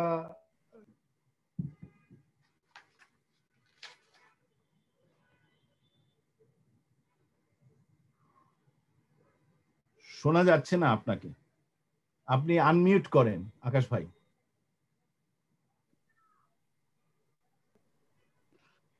ধন্যবাদ বিনায়ককে। আমরা একটা বাড়তি সময় পেয়েছি ভাগ্যগুণে, কারণ একজন অনুপস্থিত। সুতরাং আলোচকদের, প্যানেলিস্টদের জন্য আমরা রেখেছিলাম 7:15 পর্যন্ত সময়। সুতরাং আমাদের হাতে এখন বাজে হলো 8টা বেজে গেছে প্রায়, তো আমরা আরেকটু বেশি সময় থাকতে পারি। সুতরাং আমরা বাকি প্যানেলিস্টদের আলোচনায় যাই। আমি একবারে পরে আমার বক্তব্য বলবো। তো এখন আলোচনা করবেন সহ প্রতিষ্ঠাতা অ্যাক্সেস বাংলাদেশ ফাউন্ডেশনের মহুয়া পান।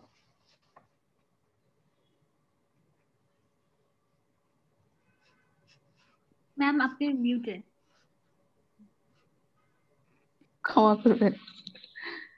সবাইকে অনেক অনেক শুভেচ্ছা অ্যাক্সিস বাংলাদেশ ফাউন্ডেশন থেকে, এবং আমি আজকে অনুষ্ঠানে আমন্ত্রণ দেওয়ার জন্য আপনাদের সবাইকে ধন্যবাদ জানাচ্ছি।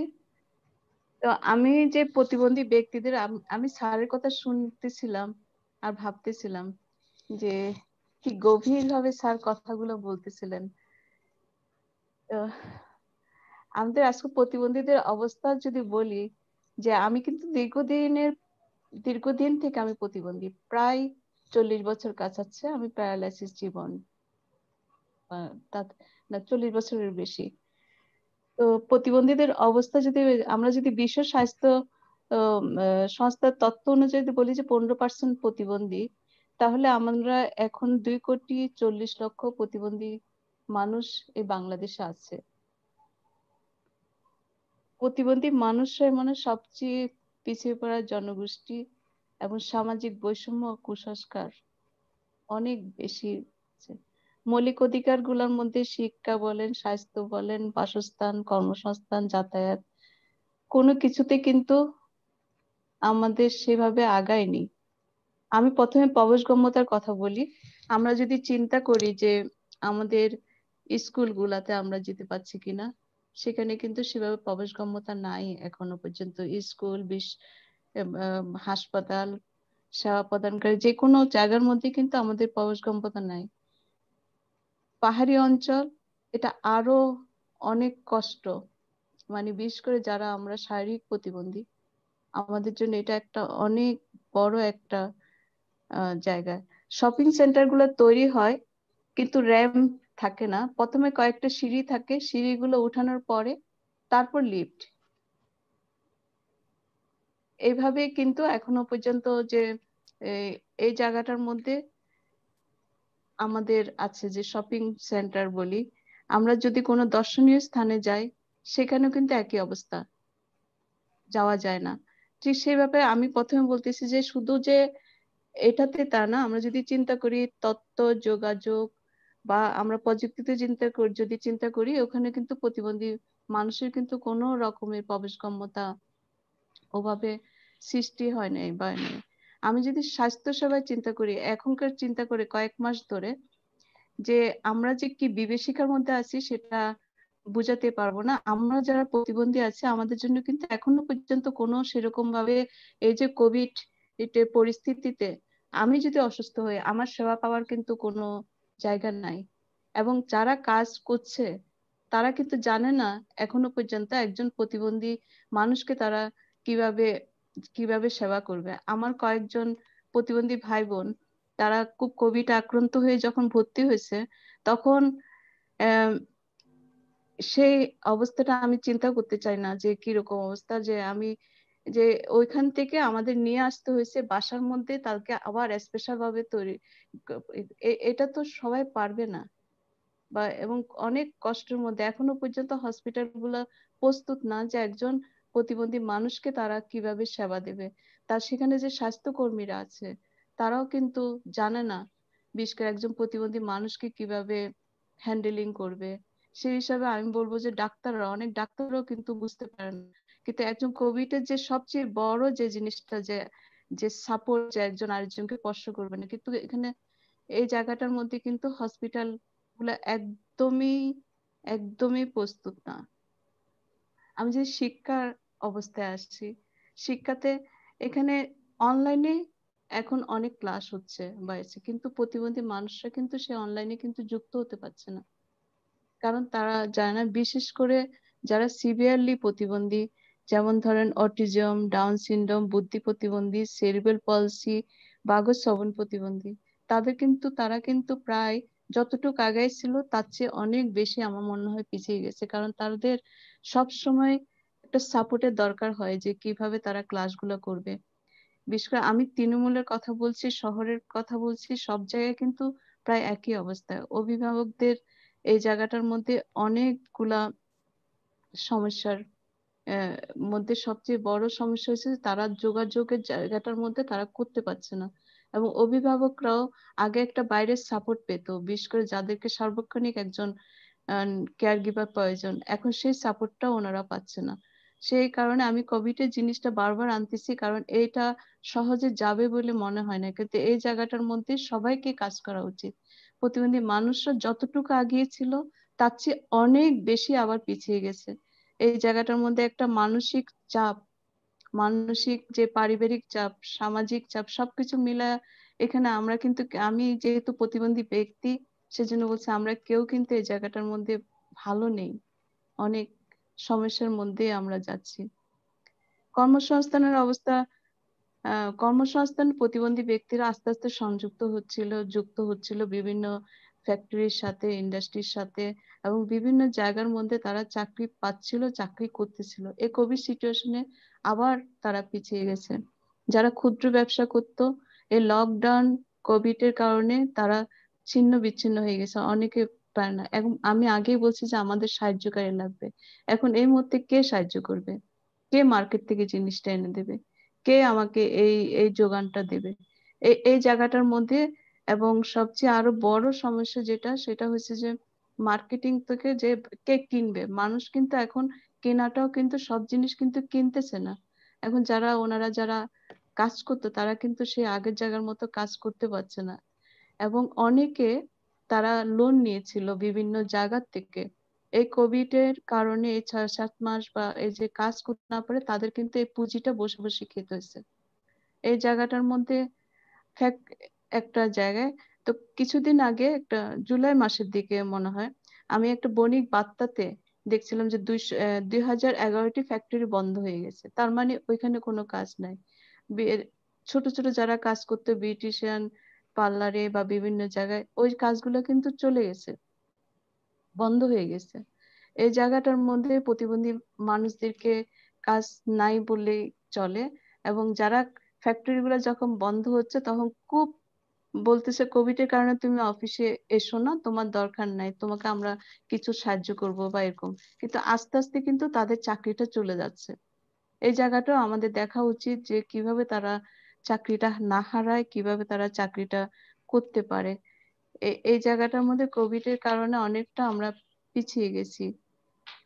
পরিবহনের কথা যদি, পরিবহনের যে ব্যাপারটা আমি বলি, আমাদের দেশে আমার মতো প্রতিবন্ধী যারা হুইল চেয়ার ব্যবহার করে তাদের জন্য একটাও যানবাহন নাই যেটাতে আমরা সহজ চলাচল করতে পারি। সে এখনো, আমি কিন্তু চাকরি করতেছি প্রায় দীর্ঘদিন থেকে, এখনো পর্যন্ত একটা ভেহিকলও নাই যেখানে আমি সহজে যেতে পারি, সহজে আসতে পারি, বা সহজে যে জায়গার মধ্যে আমি আমার অফিস থেকে আমার বাসা থেকে অফিস দূরত্ব মতে 4 কিলোমিটার। এই 4 কিলোমিটার আমার একজন কলিগ যায়, মোটে সে 40 টাকা খরচ করে, সেই জায়গায় আমাকে যদি কখনো অফিস গাড়ি না থাকে সেই দিন আমার যেতে হয় 400 টাকা দিয়ে। সেই সেই বৈষম্য শিক্ষা, সে একটা প্রতিবন্ধী মানুষ কিভাবে এখানে বাঁচবে যদি এরকম একটা পরিস্থিতিতে। এবং এই ব্যাপারটা নিয়ে আমার মনে হয় ভাববার সময় আসছে। প্রতিবার বাজেটের সময় আমরা অন্তত প্রতিবন্ধী মানুষরা যেহেতু বারবার বলি যে, এবং প্রতিবারে আমাদের আশ্বাস দেয়, হ্যাঁ এবার নতুন বাস আসতেছে, নতুন গাড়ি আসতেছে, আপনাদের জন্য হবে। কিন্তু এখনো পর্যন্ত আমরা যেই অবস্থায়, সেই অবস্থায় আমরা রয়ে গেছি, এখানে কোনো রকম পরিবর্তন হয়নি। নির্যাতন সহিংসতার কথা অলরেডি স্যার বলেছেন যে আমরা যে কিরকম একটা বৈষম্যের মধ্যে দিয়ে যাচ্ছি। এই কোভিডে এটা কিন্তু কেন জানি না এটা বেড়ে গেছে। এবং প্রতিবন্ধী এখানে শিশুদের বলেন বা বলেন, অভিভাবক থেকে অনেককে আমি অনুরোধ করব এটা যেন না করে। খুব সামান্য কারণও তাদের উপরে কিন্তু হাত উঠতেছে, এবং নারী নির্যাতন তো অনেক বেড়ে গেছে। এটা কোভিড এর মধ্যে এটা প্রায় ঘটতেছে, এবং বিশেষ করে যারা বুদ্ধি প্রতিবন্ধী, বাকশ্রবণ শ্রবণ প্রতিবন্ধী, এদের উপরে এই এই জিনিস, এই নির্যাতনটা অনেক বেশি ভাবে বেড়ে গেছে। আমি এখন সামাজিক নিরাপত্তার বেষ্টনের আলোকে বলবো যে আমাদের 123টি বাজেট খাতে বরাদ্দ থাকে, যেটা সামাজিক ভাবে নিরাপত্তার বেষ্টনীতে। ওখানে মাত্র 10টিতে আমাদের প্রতিবন্ধী ব্যক্তিদের জন্য সম্পৃক্ততা আছে। প্রতিবন্ধী ভাতা এখন তারা পাচ্ছে 750 করে।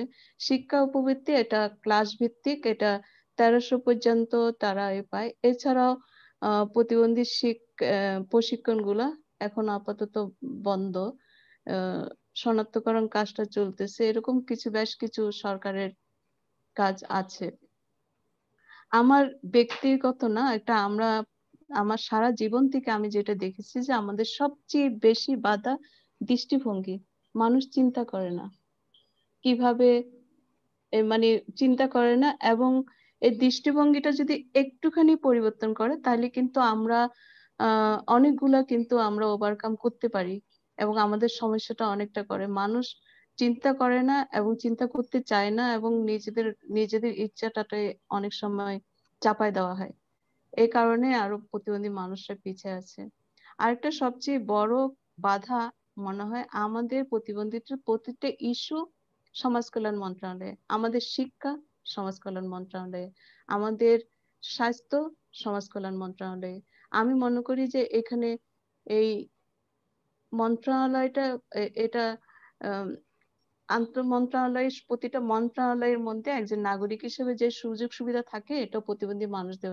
আমাদের শিক্ষা অবশ্যই যেন শিক্ষা মন্ত্রণালয় হয়, আমাদের স্বাস্থ্য যেন এটা স্বাস্থ্য মন্ত্রণালয় দেখে, না হলে এটার কোনো উত্তরণ ঘটবে বলে আমার মনে হয় না। এই জায়গাটার মধ্যে আমি মনে করি যে এটা আমাদের সবচেয়ে বড় বাধা। উত্তরণের উপায় যদি বলি, এটা কিন্তু খুব বেশি কিছু না। আমাদের যখন যে যদি চিন্তা করি, আমার কি সময় আছে নাকি হ্যাঁ শেষ? হ্যাঁ, বলেন বলেন। উত্তরণের যদি চিন্তা করি আমরা, আসলে এটা অনেক বেশি বড় ইয়ে না। আমরা তো ফুটপাত বানাচ্ছি, তাহলে ফুটপাতের যদি দুই সাইডে যদি ঢালু করি তাহলে তো আমাদের প্রবেশগম্যতা হয়ে যায়। আমি যদি যেখানে অফিস করি বা অফিস আদালতে, ওখানে যদি আমরা চিন্তা করি যে বাথরুমের দরজাটা একটু বড় করব, আমি বা একটু ইয়ে করবো, তাহলে কিন্তু আমি সহজে সেখানে যেতে পারছি। যে কোনো বিল্ডিং করার সময় যদি চিন্তা করি যে আমরা একটা র্যাম্প রাখবো বা তো এই করব, যে কথাটা আমি আগে বলছি, তাহলে কিন্তু আমাদের সমস্যাটা কিন্তু থাকে না যদি এই ছোট ছোট জিনিসগুলো যদি আমরা চিন্তা করি। ঠিক একই ভাবে যদি প্রতিবন্ধীদের যে স্বাস্থ্য কথাটা আমি বললাম, বেশিরভাগ ক্ষেত্রে যে আমরা হসপিটাল গুলাতে সবচেয়ে বড় বাধা পাই টয়লেট গুলা ছোট। অনেকগুলা যখন কোনো কেবিনে ভর্তি হয় বা কোনো জায়গার মধ্যে, টয়লেটের মধ্যে হয়তো প্রতিবন্ধী মানুষরা যেতে পারে না। উঠার সময় দেখা যায় কয়টা সিঁড়ি, এই জিনিসটা সবচেয়ে বড়। আরেকটা বড় যেটা, যে প্রতিবন্ধী মানুষের কথা কেউ শুনতে চায় না, ডক্টরও না। তারা যখন কোনো প্রতিবন্ধী মানুষ তার সাথে যায়, তার সাথে কিন্তু আলাপ করে না। ওনারা আলাপ করে পাশে যিনি তাকে নিয়ে গেছে তার সাথে। তা এখন যদি আমি বাগজ শ্রবণ প্রতিবন্ধী একজন ভাই বা বোনকে আমি চিকিৎসার জন্য নিয়ে গেছি, কষ্টটা সে পাচ্ছে, তার অভিভাবক তাকে কিভাবে বলবে? এমন এখানে সহজ কিছু ধারণা থাকা উচিত যে যখন যারা চিকিৎসা দিবেন বা করবেন, আমার একটা অনুরোধ থাকবে এই জায়গাটার মধ্যে বা ডাক্তারের জন্য অবশ্যই এই তার রুগীর সাথে কথা বলে। বেশিরভাগ ক্ষেত্রে কিন্তু এই জিনিসটা ঘটে, যে রুগীর সাথে কমিউনিকেশনটা তাদের থাকে না। তারা যেটা করেন ওটা ওনারা এই পাশে যে নিয়ে যান তাকে, তার সাথে কমিউনিকেশন করেন। সে তো জানে না কিভাবে সে হবে। এই জায়গাটার মধ্যে সবচেয়ে বেশি কষ্ট, মানে কষ্টে আছে বাগজ শ্রবণ প্রতিবন্ধী। ওনারা তো মানসিক ভাবে সুস্থ, যখন সে দেখতেছে যে তার পেটে ব্যথা হচ্ছে, তাকে সে বুঝাতে পারছে না বা করতে পারছে না। এই জায়গাটার মধ্যে চিকিৎসার ক্ষেত্রে আরো উন্নত হওয়া দরকার। আমি অলরেডি প্রবেশগম্যতার কথা বলছি, ওটা আমি রিপিটিশনে যাব না। দ্রুত শেষ করে ফেলেন। আমি তাই আমি আমাদের অন্য জায়গায় যাব না। আমাদের কিন্তু অনেকগুলো অর্জন আছে, সেটার মধ্যে আমি বলবো যেটা যে আমাদের কিন্তু অনেকগুলো আইন আছে অর্জনের মধ্যে। যেমন আমরা যদি আমাদের সবচেয়ে সবচেয়ে সুন্দর যে আইনটা আছে, প্রতিবন্ধী অধিকার সুরক্ষা আইন 2013, এই আইনটা কিন্তু অনেক সুন্দর। এই আইনটা যদি আমরা ফলো করি, তাহলে কিন্তু এই আইনটা যদি আমরা বাস্তবায়ন করি, আমাদের কিন্তু অধিকাংশ সমস্যার সমাধান হয়ে যাবে। জাতিসংঘ প্রতিবন্ধী অধিকার সনদ আমাদের কাছে আছে। তারপর এই জাতীয় অধিকার প্রতিবন্ধী অধিকার সুরক্ষা আইনের বিধিমালা আছে, আমাদের অ্যাকশন প্ল্যান আছে। সবচেয়ে বড় যেটা পাওনা আমাদের কিছু টেকসই উন্নয়ন লক্ষ্যমাত্রা 2030-এর মধ্যে যে অঙ্গীকার আছে, এটা যদি আমরা বাস্তবায়ন করি, এবং আমাদের জাতীয় নারী নীতি 2011-তে কিন্তু প্রতিবন্ধী বিষয়কটা আছে। তা আমি নীতি নির্ধারক এবং অন্য যারা সুশীল সমাজে যারা আছেন তাদের সবাইকে অনুরোধ করব, আপনারা যেখানে যাই চিন্তা করেন না কেন, প্রতিবন্ধী মানুষের কথা মাথায় রাখুন। ধন্যবাদ সবাইকে।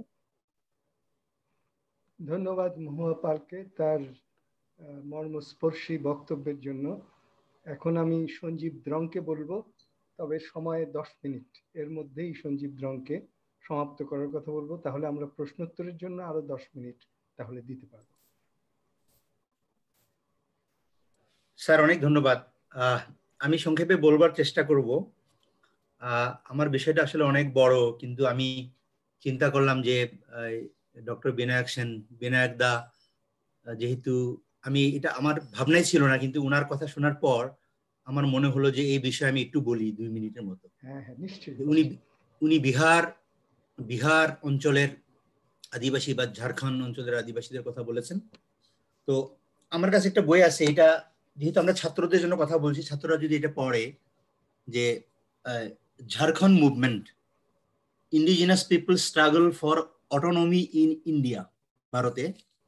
এখানে আপনার 1948-এ জয়পাল সিং এর একটা বক্তব্য তুলে ধরা হয়েছে, জয়পাল সিং, এবং উনার আফ্রিকাতে আপনার গান্ধীজির সঙ্গে দেখা হয়েছিল।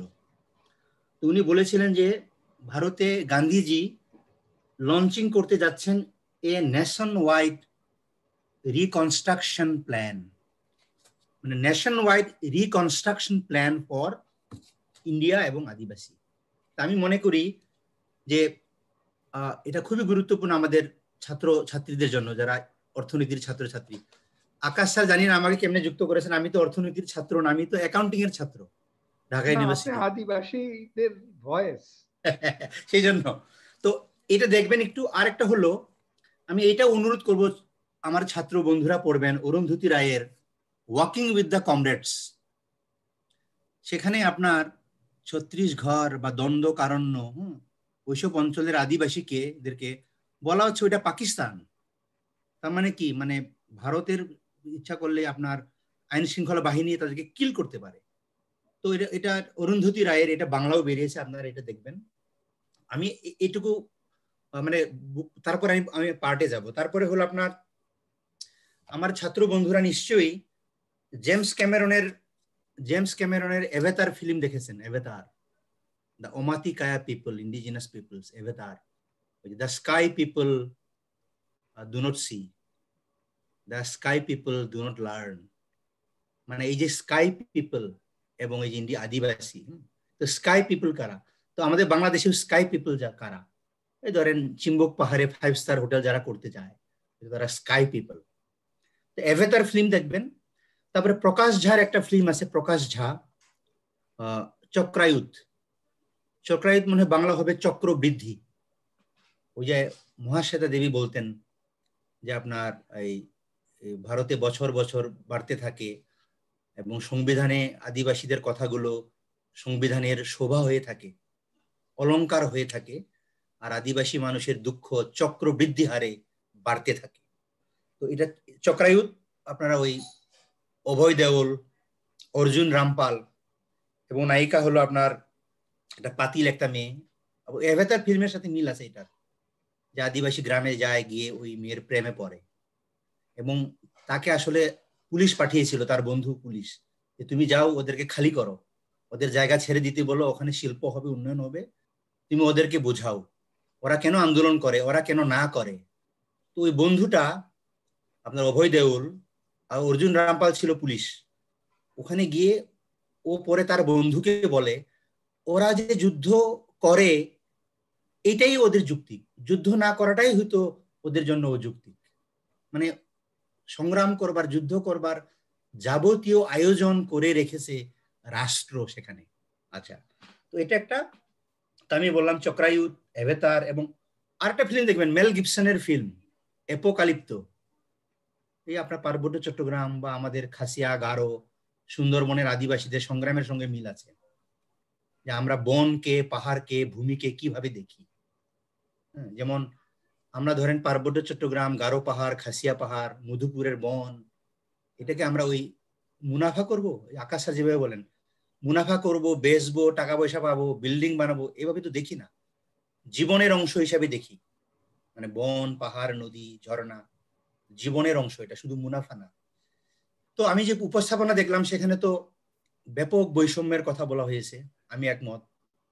এবং আমি অক্সফামের ওই এটা পড়ছিলাম, ওই যে কত ভাগ সুপার রিচ, মানে সুপার রিচ মানুষ, আর কত ভাগ এক্সট্রিম পভার্টি। এই তো আমি এখন ফিরে আসি আমাদের বাংলাদেশের পার্টে। অর্জন হয়েছে, অর্জন যে একদম হয়নি তা না। যেমন আজকে আমি এই ছাত্র বন্ধুদের সাথে কথা বলছি, স্যার আমাকে আকাশ স্যার যুক্ত করেছেন, এরকম আলোচনা হচ্ছে, আদিবাসী ইস্যুটা আলোচনা হচ্ছে। বিনায়ক স্যার যেভাবে বলেছেন যে আমাদের ডিসএগ্রিগেটেড ডেটা না থাকলেও কিছু কিছু ক্ষেত্রে ডেটা আসে, এবং এই মিডিয়াতে, ইউনিভার্সিটিতে, এনজিও পর্যায়ে, নাগরিক সমাজ পর্যায়ে, এমনকি রাজনৈতিক পর্যায়েও আদিবাসী ইস্যুটা অন্তত আলোচিত হচ্ছে। তবে আসলে কাজের কাজ তেমন হচ্ছে না। আমি একটা কি বলে ওই কোটেশন সবসময় বলি, যেটা মহুয়াদির জন্য কাজ আমি মনে করি খুব প্রযোজ্য, যে আমাদের এই রাষ্ট্রটা বাংলাদেশ কতখানি এগুলো বা কতখানি উন্নত, কতখানি সভ্য হলো, গণতান্ত্রিক হলো, তার বিচার্য বিষয় হবে এইখানে প্রান্তিক মানুষেরা কেমন আছেন। একজন সাঁওতাল যদি ভালো থাকেন, একজন খাসিয়া, ম্রো, পাংখু, লুসাই, এই 50টি হাজং, বানাই, তারা যদি ভালো থাকেন তাহলে বুঝবো যে বাংলাদেশটা ভালো আছে। এটা এই কথা তো অনেকেই বলেছেন, আমার কাছে লেখা আছে, যেমন the greatness of a nation can be judged by how it treats its vulnerable members. মানে সমাজের সবচেয়ে প্রান্তিক অথবা যে প্রতিবন্ধী যাদের কথা বলা হয়েছে তারা কেমন আছেন, তখন বুঝবো যে রাষ্ট্রটা ঠিক মতো চলছে। ওই যে ধরেন যশোরের বা ভোলার একজন হিন্দু যদি বলে যে ভালো আছি, নিরাপদে আছি, উন্নতি হচ্ছে, তখন বুঝবো যে ঠিক আছে। আপনার কক্সবাজারে রামুতে ধরেন ওই যে বুদ্ধিস্ট যাদের পুরা মন্দির ভেঙে দেওয়া হলো, পেগোডা ভেঙে দেওয়া হলো, চূর্ণ বিচূর্ণ করে দেওয়া হলো, বা একজন পাহাড়ি মানুষ পার্বত্য চট্টগ্রামে শান্তি চুক্তির 23 বছর পরেও চুক্তি বাস্তবায়ন হচ্ছে না, যদি বলে যে ভালো আছি, তখন বুঝবো যে দেশটা ভালো আছে। স্যার আমি তো ইকোনমিস্ট না, কিন্তু আমার আপনাদের কাছে প্রশ্ন, আকাশ স্যার এবং বিনায়ক দার কাছে, এই যে $2064 পার ক্যাপিটা ইনকাম হলো, এই করোনার সময় বেড়ে গেল, মাথা পিছু আয় 2064, আগে বোধহয় ছিল 1909। তো 2064 যদি হয় আপনার পার মাথা পিছু আয়, মানে $2064, একজন সাঁওতাল যদি 6 জন থাকে সদস্য, তার মাসিক আয় হয় 86,000 টাকা। এটা কিভাবে সম্ভব? নাকি ওই সাঁওতালকে আপনার ওই যার আছে 4,000 কোটি টাকা ব্যাংক থেকে নিয়ে চলে গেছে, তার সঙ্গে অ্যাভারেজ করলে হয়তো এরকম হয়। এই যে তো কিভাবে সম্ভব এটা $2064 একজন গারো, সাঁওতাল, চা বাগান, তাদের মাথা পিছু আয়, এই যে গড় হিসাবের যে খেলা, এগুলো আমারও প্রশ্ন আর কি। তো আমি হয়তো যেহেতু আমার সময় বেশি নাই, অর্জনের কথা বলছিলাম। এই দেখেন 2008 সালের নির্বাচনী ইস্তেহার আমি রাখি, সুন্দর সুন্দর কথা আছে। 2014 এবং 2018 অনেক বড়, এটা কিন্তু সাইজে 2 বছরের ছোট ছোট ছিল, এটা অনেক বড়। মোটামুটি আদিবাসী ইস্যুটা এইসব জায়গাতেও লেখা হয়েছে, লেখা আছে এখানে। কিন্তু ওই যে বললাম যে মানে অর্জন হলো কিছুটা কাগজে কলমে লেখা হয়েছে, কিন্তু বাস্তবতা অনেক দূরে, বাস্তবতা অনেক দূরে। এবং ওই যে বৈষম্য, ব্যাপক বৈষম্য, যে কথাটা বারবার বলার চেষ্টা করছি, এমনকি উন্নয়নের চিন্তাকে আমাদের মতো করে দেখা, ওয়ার্ল্ড ভিউ, আদিবাসী মানুষ উন্নয়নকে কিভাবে দেখে, এই বিষয়টা আমি কিন্তু মনে করি গুরুত্বপূর্ণ। স্যার আমার একটা বই আছে, দেখেন এই যে ধরিত্রী আমার নয় আমি ধরিত্রীর, এটাতে আমার কথা না, আমি সারা পৃথিবীর আদিবাসীদের মানুষের কাছ থেকে জেনে নিয়েছি যে এই পৃথিবীটা আমার না, আমি তার, এই ভূমি আমার না, আমি তার। এই সংস্কৃতি থেকেই কিন্তু এই আদিবাসী মানুষেরা পাহাড়, বন, নদী, পার্বত্য চট্টগ্রাম, সুন্দরবন, মধুপুরের বন, গারো পাহাড়, খাসিয়া পাহাড় বাংলাদেশে রক্ষা করেছে, তারা ধ্বংস করে নাই। আমি মাঝে মাঝে বলি, এই যে তুরাগ নদী তীরে বা বুড়িগঙ্গার তীরে, শীতলক্ষা, ধলেশ্বরীর তীরে গ্রামগুলোতে যদি শুধু আদিবাসী মানুষ থাকতো, এটা দখল করতো না। এটা বুড়িগঙ্গা হয়তো আরো 100 বছর, 1000 বছর টিকে থাকতো। তো এই যে উন্নয়নের যে ওয়ার্ল্ড ভিউ, আমি যেভাবে দেখি আর অন্যরা যেভাবে দেখে, আমি একটা বই পড়েছি, ডেভেলপমেন্ট এন্ড এথনোসাইট। আপনি আমাদের মধুপুরের বনে ন্যাশনাল পার্ক করলেন, আমাদের মানুষ উচ্ছেদ হয়ে গেল। আপনি কাপ্তাইয়ে বিদ্যুৎ উৎপাদন করলেন, কাপ্তাই ড্যাম, 1 লক্ষ মানুষ ভারতে দেশান্তর হয়ে চলে গেল। আমি মনে করি আমার ছাত্র বন্ধুরা এই বিষয়গুলো দেখা দরকার। সংবিধান সংবিধান অনেক প্রবলেমেটিক। এই সংবিধানে আপনারা দেখবেন পঞ্চদশ সংশোধনীতে, হ্যাঁ, পঞ্চদশ সংশোধনীতে বলা হলো বাংলাদেশের জনগণ জাতি হিসাবে বাঙালি বলিয়া পরিচিত হইবে। আমি তো গারো, আমি কি বাঙালি বলিয়া পরিচিত হইব? আমার কি এটা দরকার আছে বলেন? হ্যাঁ, আমি গারো হিসাবে পরিচিত হব, একজন সাঁওতাল হিসাবে, চাকমা হিসাবে, কিন্তু 11 সালে এসে এটা করা হলো। তারপর আবার আমাদেরকে বলা হলো উপজাতি, ক্ষুদ্র জাতিসত্তা, নৃগোষ্ঠী, সম্প্রদায়, হ্যাঁ, আবার ক্ষুদ্র জাতিসত্তাকে বলা হলো মাইনর রেসেস ইংরেজিতে। এই ধরনের অনেক কিছুর মধ্য দিয়ে স্যার আমরা যাচ্ছি। আমার ছাত্র বন্ধুরা আমি মনে করি একটু আগ্রহী হবেন এই যে আদিবাসী মানুষের অর্থনীতি, তাদের বঞ্চনা, দারিদ্র, হ্যাঁ, এই বিষয়গুলো। এবং ওই চক্রায়িত ফিল্মের মধ্যে আছে ভারতের এই যে টাটা, বিড়লা, कैलाशের একটা গান আছে, আপনার ওই যে শরবত কি তেরা দেশ কো, মানে আপনার রাষ্ট্রটা বা দেশটা যেন শরবতের মতন, এটাকে আপনার ঘাটাঘাট করে খেয়ে ফেলে আর কি। মানে ওই আপনার চালে হটানি গরিবি, গরিবকে হটা দিয়ে, মানে দারিদ্র বিমোচন করতে গিয়ে দরিদ্র মানুষকেই পরে আপনার নিখোঁজ করে দেওয়া হয় আর কি। এইরকম এটা ফিল্মের গান আর। তো স্যার আমাকে আরো সময় আছে কিছু 1-2 মিনিট? আর 1-2 মিনিট। 1 minute, fine. তো আমি শেষে যেটা বলতে চাই, তো অনেক আলোচনা হচ্ছে, কিন্তু আমার ছাত্র বন্ধুরা অবশ্যই এই কথাটা বুঝবেন, একটা মাতৃভাষা ইনস্টিটিউট একটা মোটা বই বের করেছে, আমিও এই দলের সদস্য। হয়তো আকাশ স্যার এটা এখন দেখেন নাই মনে হয়, ঠিক না? দেখেন নাই। বাংলাদেশে মাতৃভাষা আছে 41টি। বাংলা এবং উর্দুকে যদি আপনি রাখেন, তাহলে আপনি আদিবাসীদের ভাষা আছে হলো 39টি, যেমন আমার গারো, চাকমা, এরকম 39 ইন্ডিজিনাস ল্যাঙ্গুয়েজ বাংলাদেশে। এবং রাষ্ট্র বলছে, সরকারের মানে প্রতিষ্ঠান বলছে 14টা ভাষা বিলুপ্ত হয়ে গেছে, নাই আর দেশে, হারিয়ে গেছে 14টা ভাষা। বাংলাদেশ থেকে 14টি মাতৃভাষা বিলুপ্ত। আপনি এটা তো বিরাট খবর, মানে এটা ভয়াবহ খবর। এটা মানে বাংলা ভাষার জন্য যারা জীবন দিয়েছেন, মাতৃভাষার জন্য, এটা অন্য ভাষা 14টা হারিয়ে গেছে ইতিমধ্যে, আর বাকিগুলো এনডেঞ্জার্ড, বিপন্ন এখানে বলা হচ্ছে, এটা ইউনেস্কো বলছে। তো আমি ফাইনালি যেটা বলতে চাই যে এই যে মহুয়াদি যেভাবে বলছেন, ওই তো উন্নত দেশে ধরেন ওই ওদের যে বাস গাড়িগুলো আছে, আমি নিজে দেখেছি আমস্টারডামে, ম্যানহাটানে, ওদের গাড়িগুলো যখন থামে তখন অটোমেটিক ওই যে নিচে নেমে যায়, যাতে হুইল চেয়ারওয়ালা নিজেই হুইল চেয়ার চালিয়ে উঠতে পারে, এবং উঠার সঙ্গে সঙ্গে আবার তাকে নির্দিষ্ট স্পেসে রেখে দেয়। তো এই যে রাষ্ট্র সবার কথা চিন্তা করে, প্রতিবন্ধী মানুষের কথা, আদিবাসী মানুষের কথা, সংখ্যালঘু মানুষের কথা, এটা খুব গুরুত্বপূর্ণ।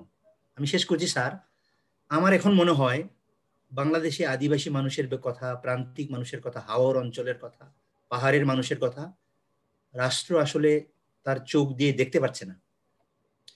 আমি সবসময় বলি রাষ্ট্রের চোখে ছানি পড়েছে বা গ্লুকোমা জাতীয় কিছু হয়েছে, সে আর পরিষ্কার করে দেখতে পাচ্ছে না। সেই জন্য তার সুস্থ করে দরকার, চোখের চিকিৎসা করা দরকার। এবং শুধু মাঝে মাঝে বলি, শুধু চোখ দিয়ে না স্যার, আদিবাসী মানুষের উন্নয়ন, অধিকার, বঞ্চনাকে দেখতে হবে সম্ভব হলে অন্তর্দৃষ্টি দিয়ে, হৃদয় দিয়ে। অনেক ধন্যবাদ। ধন্যবাদ সঞ্জীব রংকে। আমরা মোটামুটি শ্রেণী বৈষম্য এবং শ্রেণীর মধ্যে আবার প্রান্তিক জনগণের সঙ্গে বৈষম্য, একই শ্রমিক কিন্তু একটা আদিবাসী শ্রমিকের সঙ্গে মেইন স্ট্রিম শ্রমিকের পার্থক্য, এগুলো সবই আমরা মোটামুটি কভার করেছি। সুতরাং বৈষম্যের টপিকটা আমার মনে হয় ভালোভাবেই কভার্ড হয়েছে। এখন বিনায়ক সেন কিছু ইন্টারেস্টিং ভ্যারিয়েবলস এর কথা বলেছেন, long term historical variable, long term sociological variable, long term inherited variables, এগুলো একটা বলেছে। আর গৌতম আর সঞ্জীবের বক্তব্যে এবং মহাপালের বক্তব্যে যে হৃদয় বিদারক দুঃখের বাণী আমরা শুনলাম, সেটা শুনে আমরা উদ্বুদ্ধ হব কিনা সেটা আরেকটা প্রশ্ন। এবং সেখানে সংগ্রামের দিকটাও আছে, দুঃখের দিকটাও আছে, আবার আইনগত অর্জনের দিকটাও আছে। এই পরিপ্রেক্ষিতে এখন ছাত্রছাত্রীরা প্যানেলিস্টদেরকে প্রশ্ন করতে পারেন। আমরা 10 মিনিট প্রশ্ন শুনবো এবং প্রশ্নোত্তর আপনারা নিজেরাই প্রশ্ন করতে পারেন, বা ওই মানে ইএসসির যিনি মডারেটর আছেন তিনি প্রশ্ন সংগ্রহ করে চুজ করে ব্যক্তিদেরকে প্রশ্নগুলো রাখতে পারেন। জি স্যার, আমি তাহলে এখানে চ্যাটে পাঠিয়েছি কিছু কোশ্চেন, আমি ওগুলো একটু রিড আউট করি তাহলে। হ্যাঁ, ওগুলো যাকে বললেন তাকে বললে প্রশ্নটা আপনি একটু বলে দিন। আচ্ছা, একটা এইভাবে ধরে ধরে তিনজনকেই আপনি প্রশ্ন করতে পারেন। ওকে, একটা এসেছে question to doctor Binayak Sen. How can the paradox of the success of Chinese economy be explained even when the citizens do not have freedom of expression? Do you feel that the closure of jute mills and sugar mills is a result of the alliance between the politicians and the industrialists? Miss মহাপলের জন্য এসেছে, যদিও শারীরিক প্রতিবন্ধী শিশুদের সাধারণ শিক্ষা ব্যবস্থায় অন্তর্ভুক্ত করা সম্ভব, তবুও আমরা দেখি এমন শিশুদের বিদ্যালয়ে ভর্তি হবার হার অত্যন্ত কম এবং পরবর্তীতে ঝরে পড়ার হার অনেক বেশি। এর মূল কারণগুলো কি এবং এই অবস্থার উন্নয়ন কিভাবে সম্ভব? আরেকটা এসেছে মিস মহাপলের জন্য, ma'am, can you tell us about some policies that are under work for disabled persons but are not being implemented? অর্থাৎ মহাপালকে জিজ্ঞেস করা হয়েছে যে যেই আপনি বলেছেন অনেকগুলো আইনের কথা বলেছেন, পলিসির কথা বলেছেন, সেই আইন এবং পলিসিগুলোর মধ্যে যেগুলো ইমপ্লিমেন্টেড হচ্ছে না, বাস্তবায়িত হচ্ছে না, সেগুলো কোনগুলো, এই জিনিসটা আপনার কাছে জানতে চাচ্ছি। জি, মিস্টার সঞ্জীব দ্রঙের কাছে এসেছে প্রশ্ন, আদিবাসী ছাত্রদের বিশ্ববিদ্যালয় থেকে বিভিন্ন বৈষম্য ও তিরস্কারের শিকার হতে হয়। আমাদের শিক্ষা ব্যবস্থা কি বাঙালি ও অবাঙালিদের মধ্যে সৌহার্দ্যপূর্ণ সম্পর্ক গড়ে তুলতে ব্যর্থ হচ্ছে? এই বিষয়ে করণীয় কি হতে পারে? আরেকটা এসেছে, দেশে পর্যটনের বাড়তি চাহিদা, আদিবাসীদের কর্মস্থান ও প্রকৃতির সাথে সহাবস্থান, এই সকল কিছুর আদর্শ ভারসাম্য কিভাবে নির্ধারণ করা যায়? ঠিক আছে, আমরা এইভাবে এইটুকুই রাখি, কারণ আমাদের তো অফুরন্ত সময় হাতে নেই। তো আমি প্রথমে বিনায়ক সেনকে বলবো যে তার প্রশ্নগুলো সংক্ষেপে উত্তর। প্রথম প্রশ্নটি তো একটি আলোচনার বিষয় না, এটা অনেকক্ষণ ধরে আলোচনার বিষয়। চীনের সাকসেস নিয়ে তো অনেক কিছু লেখা হয়েছে। চীনের বিভিন্ন পর্যায় ছিল। দেং শিয়াওপিং আসার আগের যে পর্যায়, সেটা ছিল মূলত রাষ্ট্রীয় বিনিয়োগ ঘটেছে শিক্ষা, স্বাস্থ্য, সেই জায়গায়, এবং একটা মোটামুটি ফুড সিকিউরিটি দেওয়ার চেষ্টা করা হয়েছে। কিন্তু দেং শিয়াওপিং আসার পরে যেটা ওপেনিং আপের পরে যেটা হলো, সেটা হলো যে জমির প্রথমত হচ্ছে একটা ফেজ, 80-র দশক হচ্ছে অ্যাগ্রারিয়ান ফেজ, যখন প্রত্যেককে পারিবারিক ভিত্তিতে জমি দেওয়া হলো এবং তার ফলে জমির প্রোডাক্টিভিটি বেড়ে গেল এবং এর ফলে একটা এগ্রিকালচারাল সারপ্লাস হলো এবং এই সারপ্লাস থেকে আবার ইন্ডাস্ট্রিয়াল প্রোডাক্টস কেনা, সার্ভিস কেনার একটা সুযোগ হলো, যেটার ফলশ্রুতি হলো টাউনশিপ, ভিলেজ এন্টারপ্রাইজ এবং তার লিঙ্কেজ এফেক্টে আবার অন্যান্য শিল্প দাঁড়ালো। 80-র দশকের পর থেকে যে প্রবৃদ্ধিটা হয়েছে সেটা মূলত এগ্রিকালচার, রুরাল ডেভেলপমেন্ট থাকলো বটে, কিন্তু সারপ্লাস লেবার ক্রমশ চলে আসতে থাকলো সিটিজে এবং সেখানে already export oriented industrial development হচ্ছিল। প্লাস এটার সাথে যুক্ত হলো যেটা 90 এবং 2000 দশকে বিশেষ করে, সেটা হচ্ছে যে পশ্চিমা দেশগুলো থেকে ফরেন ক্যাপিটাল, ফরেন ইনভেস্টমেন্ট একটা ব্যাপক মাত্রায় গেল চীনে। কারণ চীনের লেবার শুধু সস্তাই না, অমর্ত্য সেনের ভাষায় এটা ফ্লেক্সিবল লেবার, সেটা অনেক ধরনের কাজ করতে পারে। আমাদের দেশে গার্মেন্টস যিনি কাজ করেন তিনি ইলেকট্রনিক্সে কাজ করতে পারেন না, কিন্তু চীনের একটা শ্রমশক্তির গুণ হচ্ছে খুবই ফ্লেক্সিবল প্রোডাকশন সিস্টেমে তারা যেতে পারে। এখন যেটা আমার মনে হয় প্রশ্নকর্তার পেছনে যে উদ্দেশ্যটা রয়েছে বা যেটা অভিপ্রায় ছিল, সেটা যত না সাকসেস বোঝা, তার চাইতে বেশি করে বোঝা যে যদি একটা সমাজে এক্সপ্রেশন, ফ্রিডম অফ এক্সপ্রেশন না থাকে, তাহলে আসিমগলু রবিনসনের মডেল আমরা সার্বজনীন বলে দাবি করি কি করে? কারণ আসিমগলু রবিনসনের মডেল ছিল ক্যাপিটালিস্ট প্রোডাকশন রিলেশনস বা সম্পর্কগুলো, মার্কেট প্রিন্সিপলস গুলো কাজ করতে থাকে এবং এক পর্যায়ে সেটা লিবারেল পলিটিক্যাল ইনস্টিটিউশন, বহুদলীয় গণতন্ত্র, এগুলোর দিকে যাবে। চীনে প্রথমটা হলো সে মার্কেট প্রিন্সিপলস কাজ করলো এবং কিন্তু বহুদলীয় গণতন্ত্রের দিকে তো গেল না।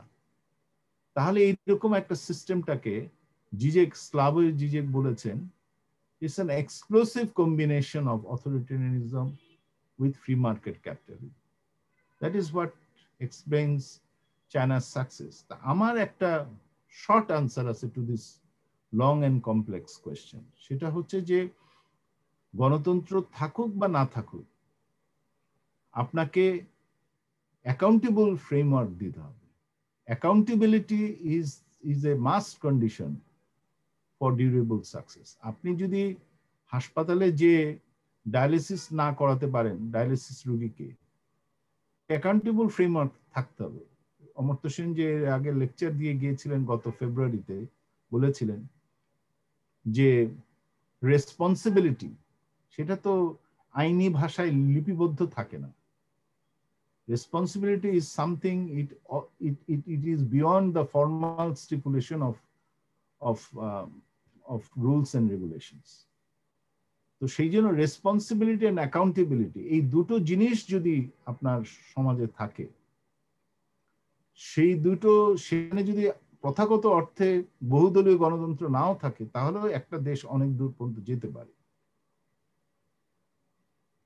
Closure of the jute mills and সরকারি কলিউশন, এই ব্যাখ্যা যেটা দিয়েছেন সেটা অবশ্যই আমি এটাই বারবার করে বলছি আপনাদেরকে, যে আপনারা যে কোনো ব্যাখ্যাই কানে শোনাতে পারে গ্রহণযোগ্য, কিন্তু সেটাই সত্যিকারের ব্যাখ্যা কিনা সেটা জানার জন্য আপনাকে তো একটু প্রোব করতে হবে বিষয়টা, অর্থাৎ ইম্পিরিক্যাল হতে হবে। আমি আবারও বলছি যে অর্থনীতি আর কিছুই নয়, আমরা যে কমন সেন্সিক্যাল অ্যাসাম্পশন গুলো করছি মানুষের সাথে কথা বলে, বা আজকেও আমরা অনেক কিছু শুনলাম, আমি অনেক নোট নিচ্ছিলাম, মহুয়া পাল এবং সঞ্জীব রং যেগুলো বলছিলেন, সেখানে অনেকগুলো ইস্যুস কিন্তু বেরিয়ে আসছে যেগুলো that needs to be tested, confirmed, validated with empirical data.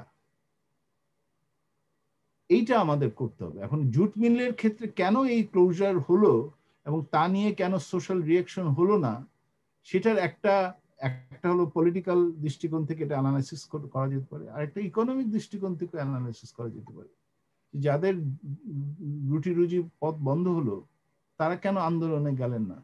তাহলে কি তারা খুব ভালো ছিলেন, নাকি তারা এমনই দেয়ালে পিঠ ঠেকে গেছে যে তাদের উঠবারও উঠে দাঁড়ানোর শক্তি নেই? মানে আমি বলতে চাচ্ছি যে বিষয়টাকে অ্যাবস্ট্রাক্ট না রেখে এটাকে একটু তলিয়ে দেখা। মধুপুর বা যেমন কাপ্তাইয়ের ক্ষেত্রে যে এক্সাম্পলটা আমরা পেলাম, মধুপুরে বন্ধ হয়ে গেল অনেকের রুটি রুজি, আদমজি কল বন্ধ হয়ে গেল অনেকের রুটি রুজি, তারপরে কি হলো? কারণ আমরা জানি স্ট্রাকচারাল ট্রান্সফরমেশনে অনেক কিছু পরিবর্তন হবে, কিন্তু একটা বিশেষ দাবি থাকবে, যে আপরুটেড হচ্ছে সে আবার রিহ্যাবিলিটেট হচ্ছে কিনা, এবং সেখানে তার কোনো চয়েস বা ভয়েস থাকছে কিনা, সেটা তো এনশিওর করতে হবে। কিন্তু সেটা যদি না করা হয় বা যদি নট কম্পেনসেটেড টার্মসে করা হয়, তাহলে বলতে হবে যে grave injustice has been done, whether it is by the corporate sector or by the state or by private citizens. এই জিনিসগুলো তো মনিটর করা, অ্যানালাইসিস করা এবং বিশ্লেষণ করা অর্থনীতির সনাতনী মানে অবজেক্টিভ তার মধ্যে পড়ে। এই যে সঞ্জীব দং একটা কথা বলেন খুব ভালো, যে একটা nation is when only great যখন কিনা তার প্রান্তিক মানুষদের অবস্থা ভালো হয়। এটা জন রলস এর ম্যাক্সিমিম প্রিন্সিপলের একটা মানে ফার্স্ট প্রিন্সিপল, যে ইকোনমিক প্রোগ্রেসকে প্রোগ্রেস তখনই বলবো যখন মিনিমাম অ্যাডভান্টেজ পিপুলের কাছে ম্যাক্সিমাম বেনিফিট পৌঁছানো যাবে। দিস ইজ দ্য ডিস্ট্রিবিউটিভ জাস্টিসের প্রিন্সিপল, ফার্স্ট প্রিন্সিপল। এবং এটার আলোকে কি ধরনের এম্পিরিক্যাল কাজ করা যায় একটা উদাহরণ দিয়ে শেষ করি, কথা বাড়াচ্ছি না। মার্টিন রেভেলিনের একটা পেপার আছে রিসেন্ট, ফ্লোর ইনকাম নিয়ে উনি কাজ করেছেন। ফ্লোর ইনকাম মানে হচ্ছে সবচাইতে প্রান্তজনের ইনকাম ইকোনমিক গ্রোথের সাথে বেড়েছে কিনা এটা উনি নানা দেশের ডেটা নিয়ে অ্যানালাইসিস করে দেখিয়েছেন, এবং তার কনক্লুশন হচ্ছে যে এক্সট্রিম পভার্টি কমলেও সবচাইতে প্রান্তজনের ওয়েলবিং ইমপ্রুভ করে নাই। তা আমাদের দেশেও আমরা এই এই কাজটা করতে পারি। সবচাইতে প্রান্ততম জনের ইনকাম আমরা নিতে পারি HIS, LFS, অন্যান্য ডেটা দিয়ে, এবং দেখতে পারি যে এই পিরিয়ডে যেখানে বলা হচ্ছে যে আমরা 4% থেকে 7% অ্যাভারেজ গ্রোথে গিয়েছে, আপনাদের এই যে পাওয়ার পয়েন্টটি দেখলাম, সেই পিরিয়ডে লোয়েস্ট অফ দ্য লো সেই মানুষের রিয়েল ইনকাম বা রিয়েল কনজাম্পশন বেড়েছে কিনা। সুতরাং আমি বলতে চাচ্ছি যে আমরা ইস্যু ভিত্তিক আলোচনা করা বা সিটিজেন কনসার্ন পাওয়া, এটা তো আমাদের জরুরি ব্যাপার, কিন্তু সেখান থেকে আরেকটা নেক্সট স্টেপ আমাদের নিতে হবে অর্থনীতির ছাত্র হিসাবে, যে আমরা একটা দায়িত্ববোধ করব, কমিটমেন্ট বোধ করব, যে এম্পিরিক্যাল ডেটা দিয়ে আমরা দেখব যে সত্যি সত্যি এই জিনিসগুলো হচ্ছে কি হচ্ছে না, হলে কোথায় হচ্ছে বা কোথায় হচ্ছে না। একটা পয়েন্ট আমি বলতে পারি নাই, সেই কথাটা আমি বলি, যে নারীদের মুক্তির ক্ষেত্রে যে care giving, home based work and বাইরের আউটসাইড ওয়ার্ক, এই ত্রিমুখী যে চাপ, এটার উপরে ভালো করে টাইম ইউজ, ডেটা ইউজ করে, অ্যানালাইসিস করে এবং তার ইমপ্লিকেশনসটা বোঝার জন্য যথেষ্ট কাজ হয়নি আমাদের দেশে। কেন গার্মেন্টসে বলেন তো 33 বছরের পরে মাত্র 3% of garments worker is aged over 33? কেন 80% of the garments workers are between say up to 25? কিন্তু কেন 33%-এর উপরে একটা কিঙ্ক হলো? কেন এটা 3%-এ নেমে আসে? কেন নেমে আসে? সেটা তো আমার তো অর্থনীতির চর্চা করার বিষয়। এতক্ষণ ফিমেল লেবার ফোর্স বাড়লো, তারপর হঠাৎ করে কেন ড্রপ করলো? তাহলে এখানে তো একটা বিরাট ইস্যুস আছে। এটা কি উনারা তখন কেয়ার গিভিং ওয়ার্কে জড়িয়ে পড়লেন, অথবা হোম বেসড ওয়ার্কে জড়িয়ে পড়লেন প্যাট্রিয়ার্কিতে, অথবা অন্য কোনো ট্রানজিশন করতে পারলেন না, অথবা যেটা বহু আগে হাইপোথেসিস ছিল যে গার্মেন্টস ওয়ার্কারের কন্ডিশন না ইমপ্রুভ হলে, তার হেলথ কন্ডিশন ইমপ্রুভ না হলে সে সাস্টেনেবল মনে করে না। আমি যেটা বলতে চাচ্ছি, there can be many competing hypothesis, but it needs to be explore and tested. Gender economics এখন একটা প্রথাগত অধীত শাস্ত্রের বিষয়, এবং সেটা আপনারা নিশ্চয়ই সচেতন আছে। ধন্যবাদ। কে বলবেন, মহাপাল না সঞ্জীব? আপা বলুক, আপা বলেন, মহাদি বলেন। আচ্ছা, ধন্যবাদ। প্রতিবন্ধী অধিকার ও সুরক্ষা আইন 2013 যেটা আমাদের আছে, সেটা সঠিকভাবে বাস্তবায়ন হচ্ছে না, কারণ ওটার আলোকে এখনো পর্যন্ত কোনো বাজেটই হয়নি। আমাদের যে বাজেটটা হয়, ওই বাজেটটা কিন্তু ওই আইনের আলোকে আসে না, এবং এই বাজেটের ব্যাপারে, বাজেটে এটা আসা উচিত যে প্রতিবন্ধী অধিকার ও সুরক্ষা নিয়ে। এটা যদি ঠিকভাবে বাস্তবায়ন হয়, প্রতিবন্ধীদের অনেকগুলা দিক কভার হবে বলে আমি মনে করি। ধন্যবাদ, ভালো বলেছেন। এবার আর কিছু বলবেন আপনি, আর অন্য প্রশ্নের? আরেকটা প্রশ্ন ছিল যে হ্যাঁ। কিভাবে স্কুলে প্রতিবন্ধী বাচ্চারা সম্পৃক্ত হতে পারে। তো এই ব্যাপারে আমি বলবো যেটা, যে প্রতিটা স্কুলে যে যদি স্পেশাল নিড টিচার থাকে আর একটু কেয়ার থাকে, আর আমাদের যাতায়াত ব্যবস্থাটা, এই যাতায়াত ব্যবস্থার জন্য কিন্তু প্রতিবন্ধী বাচ্চাদেরকে নিয়ে যেতে পারে না। বেশিরভাগই তৃণমূলে প্রতিবন্ধী বাচ্চাদের এর বাবা মারা অত্যন্ত দরিদ্র। তারা যখন এই বাচ্চাদেরকে স্কুলে দিয়ে এসে আবার একজনকে বসে থাকতে হয়, এবং যাওয়ার যে খরচটা, সেই খরচটা বহন করার অনেকের সামর্থ্য থাকে না। আর স্কুলে গেল, যেমন 60টা বাচ্চা, 70টা বাচ্চা বা 40টা বাচ্চা একটা ক্লাসে, তখন ওই প্রতিবন্ধী বাচ্চাটা অ্যাটেনশন পায় না, আর টিচারেরও সেরকম কোনো ধারণা নাই তাকে উনি কিভাবে পড়াবেন। এই জায়গাটার মধ্যে আমাদের কাজ করা উচিত। এটাও দৃষ্টিভঙ্গির দিক থেকে একটা সমস্যা, না?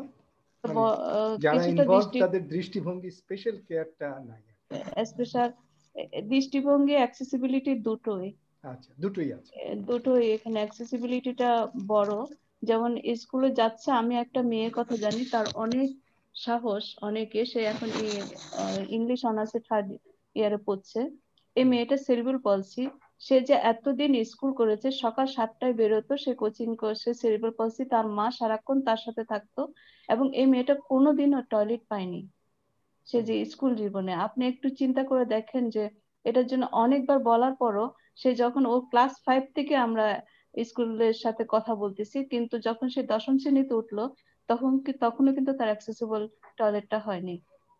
এই এই জায়গাটার মানে অ্যাক্সেসিবিলিটিটা সবচেয়ে বড় সমস্যা। আরেকটা হয়েছে দৃষ্টিভঙ্গি, যেটা যেমন মেয়েটাকে ওর মা যখন কোলে করে দোতলায় উঠাতো, 3তলায় উঠাতো, কিন্তু কিছু ক্লাস কিন্তু ওর জন্য ইজিলি নিচে করা যেত যদি একটু দৃষ্টিভঙ্গিটা একটু পরিবর্তন, ওটাও কিন্তু করেনি। তার মা কিন্তু একদম এরকম খাড়া সিঁড়ি দিয়ে তার মা উঠাতো, তার মা তাকে নামাতো। এবং এবং সবচেয়ে খুশির খবর যে ওই একমাত্র শিক্ষিত নারী, এবং ওদের ফ্যামিলি এবং আশেপাশে সবাই ওর কাছে আসে।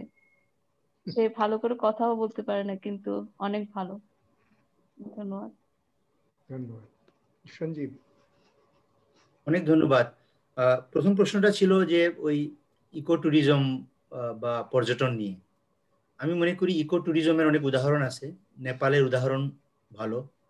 মানে ট্যুরিজম পর্যটন করতে হবে এমন করে যাতে ওই পাহাড়ি আদিবাসী মানুষের সংস্কৃতি, জীবনধারা যেন ক্ষতিগ্রস্ত না হয়।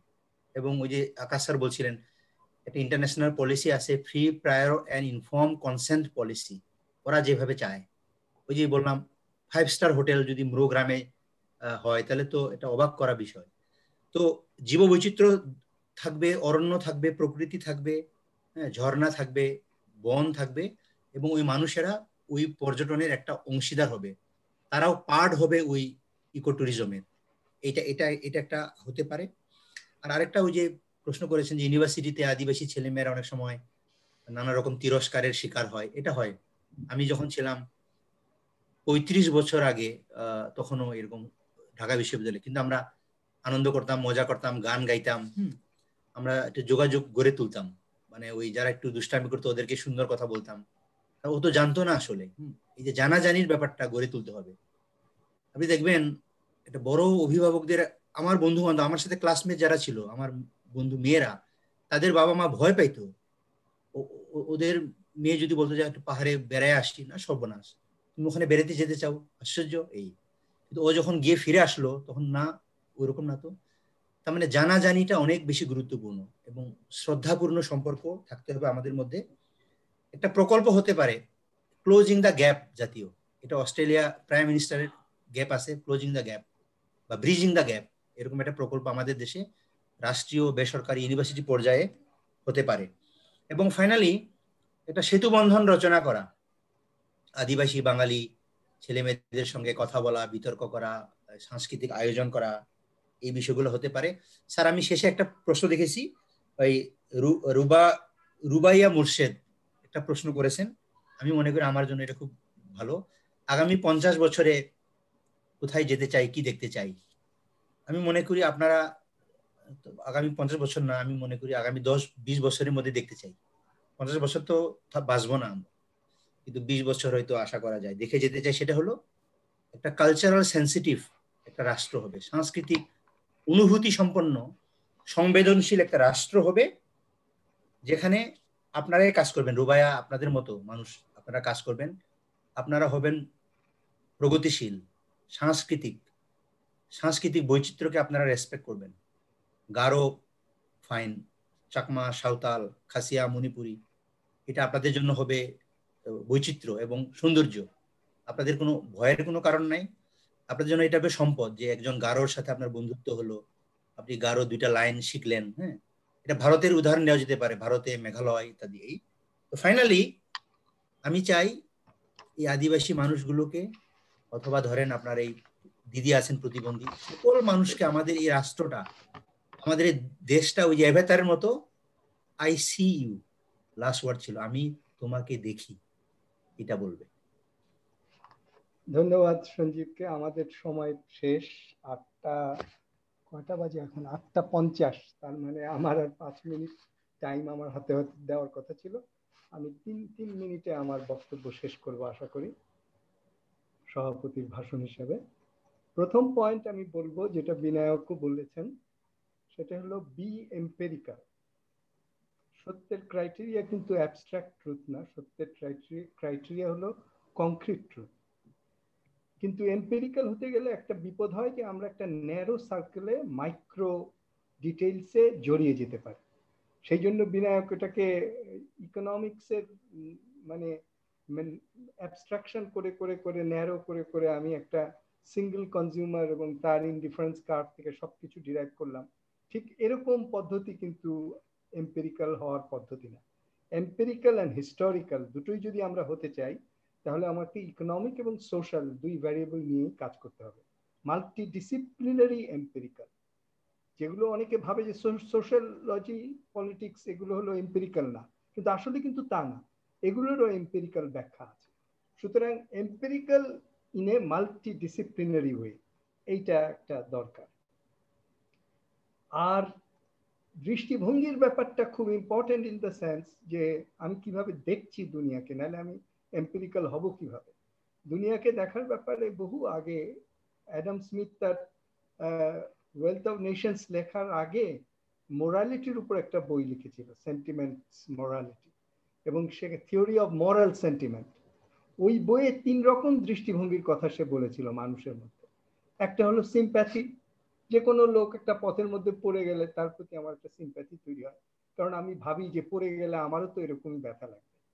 একটা হলো প্রুডেন্স, আমি র্যাশনালি ক্যালকুলেট করি যে আচ্ছা ওর উপকার না করলে তো ও আমার উপকার করবে না, সুতরাং ওর উপকার করব, ও আমাকে উপকার করবে। আচ্ছা গিভ অ্যান্ড টেক, এই তুমিও থাকবে আমিও থাকবো, তোমার বিষয় আমি মেনে নিলাম, তুমি আমার বিষয় মেনে নিলাম, প্রুডেন্স। আরেকটা আছে খুব অল্প লোক, মহাপুরুষ, বেনোভোলেন্স। তারা হলো যে আমার দুঃখ হোক কষ্ট হোক বুদ্ধের মতো আমার জীবন চলে যাক, কিন্তু আমি তোমার উপকার করব, কারণ তুমি ভালো না হলে আমার কি হলো, উন্নতি হলো কি অনুন্নতি হলো তাতে কিছু আসা যায় না। এখন সিম্প্যাথি, প্রুডেন্স, বেনোভোলেন্স, আপনি কোনটা নিয়ে জীবন চালাবেন সেটা আপনার ব্যাপার, সে ব্যাপারে আমি কোনো পরামর্শ দিতে চাই না।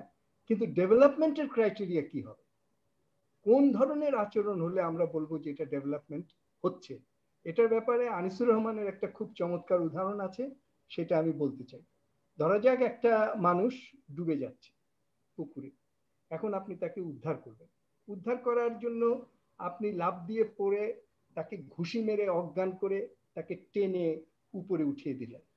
আর উদ্ধার করার আরেকটা রাস্তা আছে, সেটা হলো আপনি সাঁতার দিয়ে তার কাছে গেলেন, হাতটা বাড়িয়ে দিলেন, বললেন ভাই তুমি আমার এই হাতটা ধরো, আসো আমরা দুজনে সাঁতার দেওয়ার চেষ্টা করি, এবং দুজনে মিলে সাঁতরে কুলে আসি। দ্বিতীয়টা হলো ডেভেলপমেন্ট, আর প্রথমটা হলো modernisation or just victory or just conquest. কিন্তু দ্বিতীয়টা যে করবে সেই আসলে ডেভেলপমেন্টকে সামনে এগিয়ে নিবে।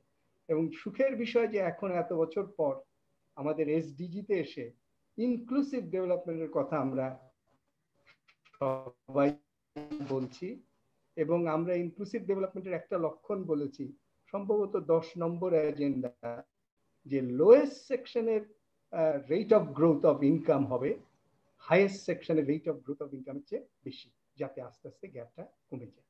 আসুন আমরা আজকে আমাদের বিজয়ের 50 বছরের লগ্নে এই চেষ্টাটা করি যে আমরা একটা ইনক্লুসিভ এবং মোটামুটি গ্যাপ কমে আসছে এরকম একটা ডেভেলপমেন্ট পলিসি, এবং যেটা হবে হিউম্যানিস্ট, মানবিক, সেরকম একটা পলিসির দিকে অগ্রসর হই। এই বলে আমি আমার বক্তব্য শেষ করছি।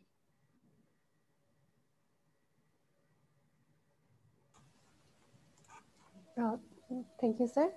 সবাইকে অনেক অনেক ধন্যবাদ আমাদের আলোচনায় অংশগ্রহণ করবার জন্য, বিশেষ করে আমাদের সম্মানিত আলোচকবৃন্দ এবং সভাপতিকে, যারা এত ব্যস্ততার মাঝে আমাদের এতক্ষণ সময় দিয়েছেন। ধন্যবাদ। আমি খালি কয়জন ছিল লাস্টে একটা কথা বলি, যে আমরা খালি বঞ্চিত, নির্যাতিত এবং দরিদ্র মানুষের কথাই আলোচনা করলাম।